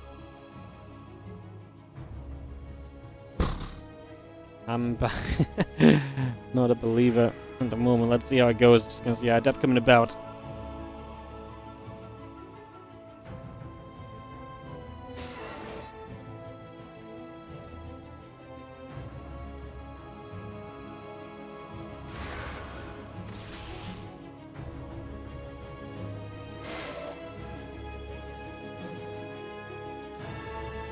Well, Adept gonna get chased around. Oracle still coming up. Warp Gate coming through. Next is gonna be finishing very shortly. Let's just have ourselves the Stalker gonna hit that Adept and already push that up the sides for a couple of moments. Just gonna go pushing away for a little bit.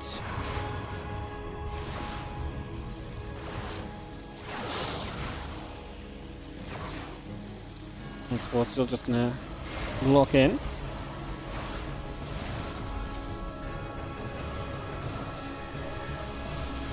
Void Ray building, Warp Gate on the way through. We get a couple of batteries coming about as the Prism gonna take the Stalkers over toward the main base. So here we go again. Deja vu. The Oracle as well against some probe kills, so already succeeding on the other side to slow down a little. This time we're gonna lose the battery in the main very quickly though. We'll continue to target fire that. Now the Void Ray does not have as much healing available, and now it's scary. You have to cancel a Prismatic. I was gonna say we could turn around onto that low HP Stalker. Good micro. We saved 2 Stalkers out of low HP so far. Using the probes. Probably a necessity. We do have batteries on the low ground, but we have no battery in the main. Maybe now we can zone these units from getting back into the main base, though. Obviously, the next Void Ray is coming up, so we're going to have a little bit more ability to maneuver here as MaxPax. A little bit more of that defense coming online as Classic.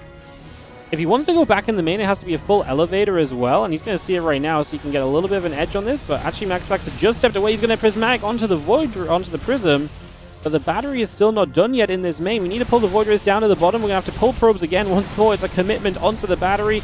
Battery will finish up. Do we go for the Prism here? I feel like he maybe could have targeted the Prism. Probes pulling through. The Stalker's obviously no blink or anything. They would have to micro with the Void Prism right now, but this is not going well. We lose everything but our 4 Stalkers. And this already looks as though MaxPax is making a defense and a hold right now at the moment.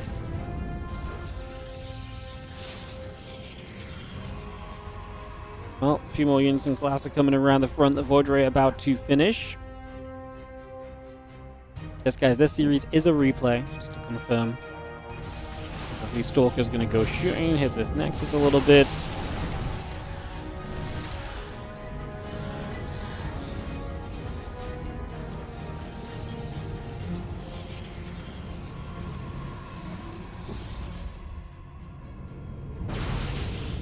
We'll fire a few more shots. The Void Ray is still going to be there. The Stalker's coming back over. Another Void Ray coming about. The battery going to do some healing. Good force field there. The other Stalkers get pushed away.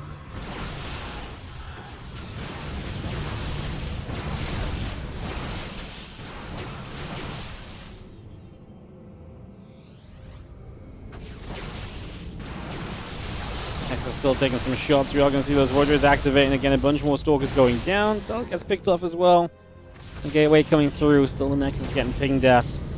There's the, I mean, again, we're back at this Void Ray count just being very good. We get rid of 2 Stalkers right there again. It's a good trade by MaxPax.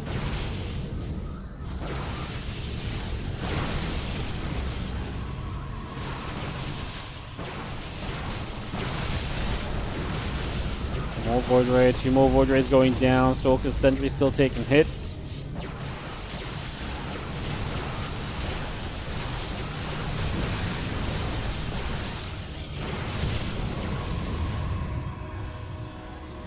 Classic down to 46 supply. Down by about 10 supply. Army supply is similar. MaxPax does. The Void Rays. The battery is kind of lower on energy, but I think still looking good enough, and especially just with a few Stalkers of his own joining in as well. Just don't see Classic breaking through, as this has been just 3 defense in a row. I mean, this is what MaxPax PvP used to look like when everyone tried to kill him early. And he just said no to everybody when they tried.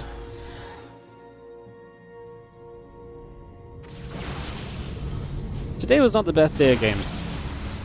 That's okay to say. Sometimes that happens. Today is just one of those days where our PvPs were a bit meh. The TVZs were, I think Solar Bunny was the better TVZ. Like, Rogue beating Clem was a fun result, but I wouldn't say it was with, like, the craziest of games or anything, you know? Like, Clem messed up hard in game 1. Rogue did take just good control. Yeah, just, I don't know. It was not a good day of games, I think it's very fair to say, as MaxPax takes 3-0. Some days be like that. Unfortunately, today is one of them.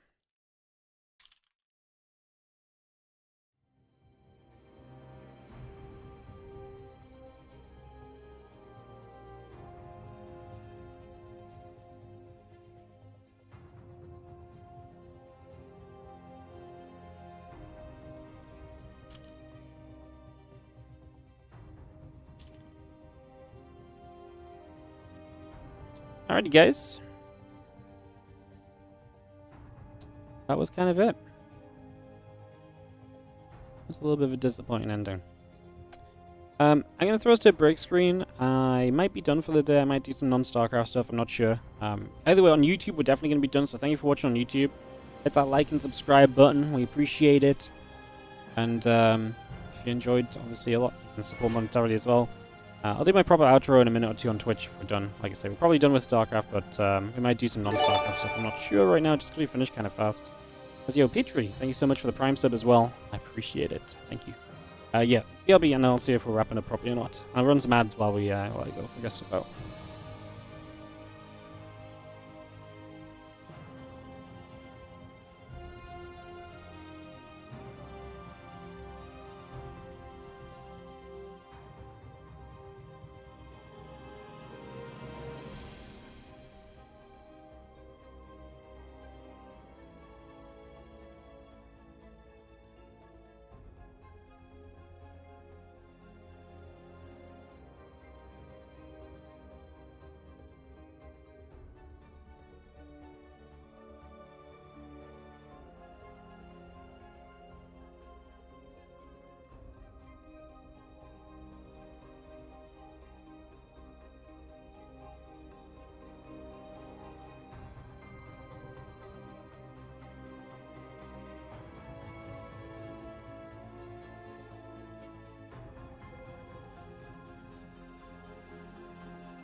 Alright guys, all done for the day. I'll see you all tomorrow for the WardiTV Spring Championship.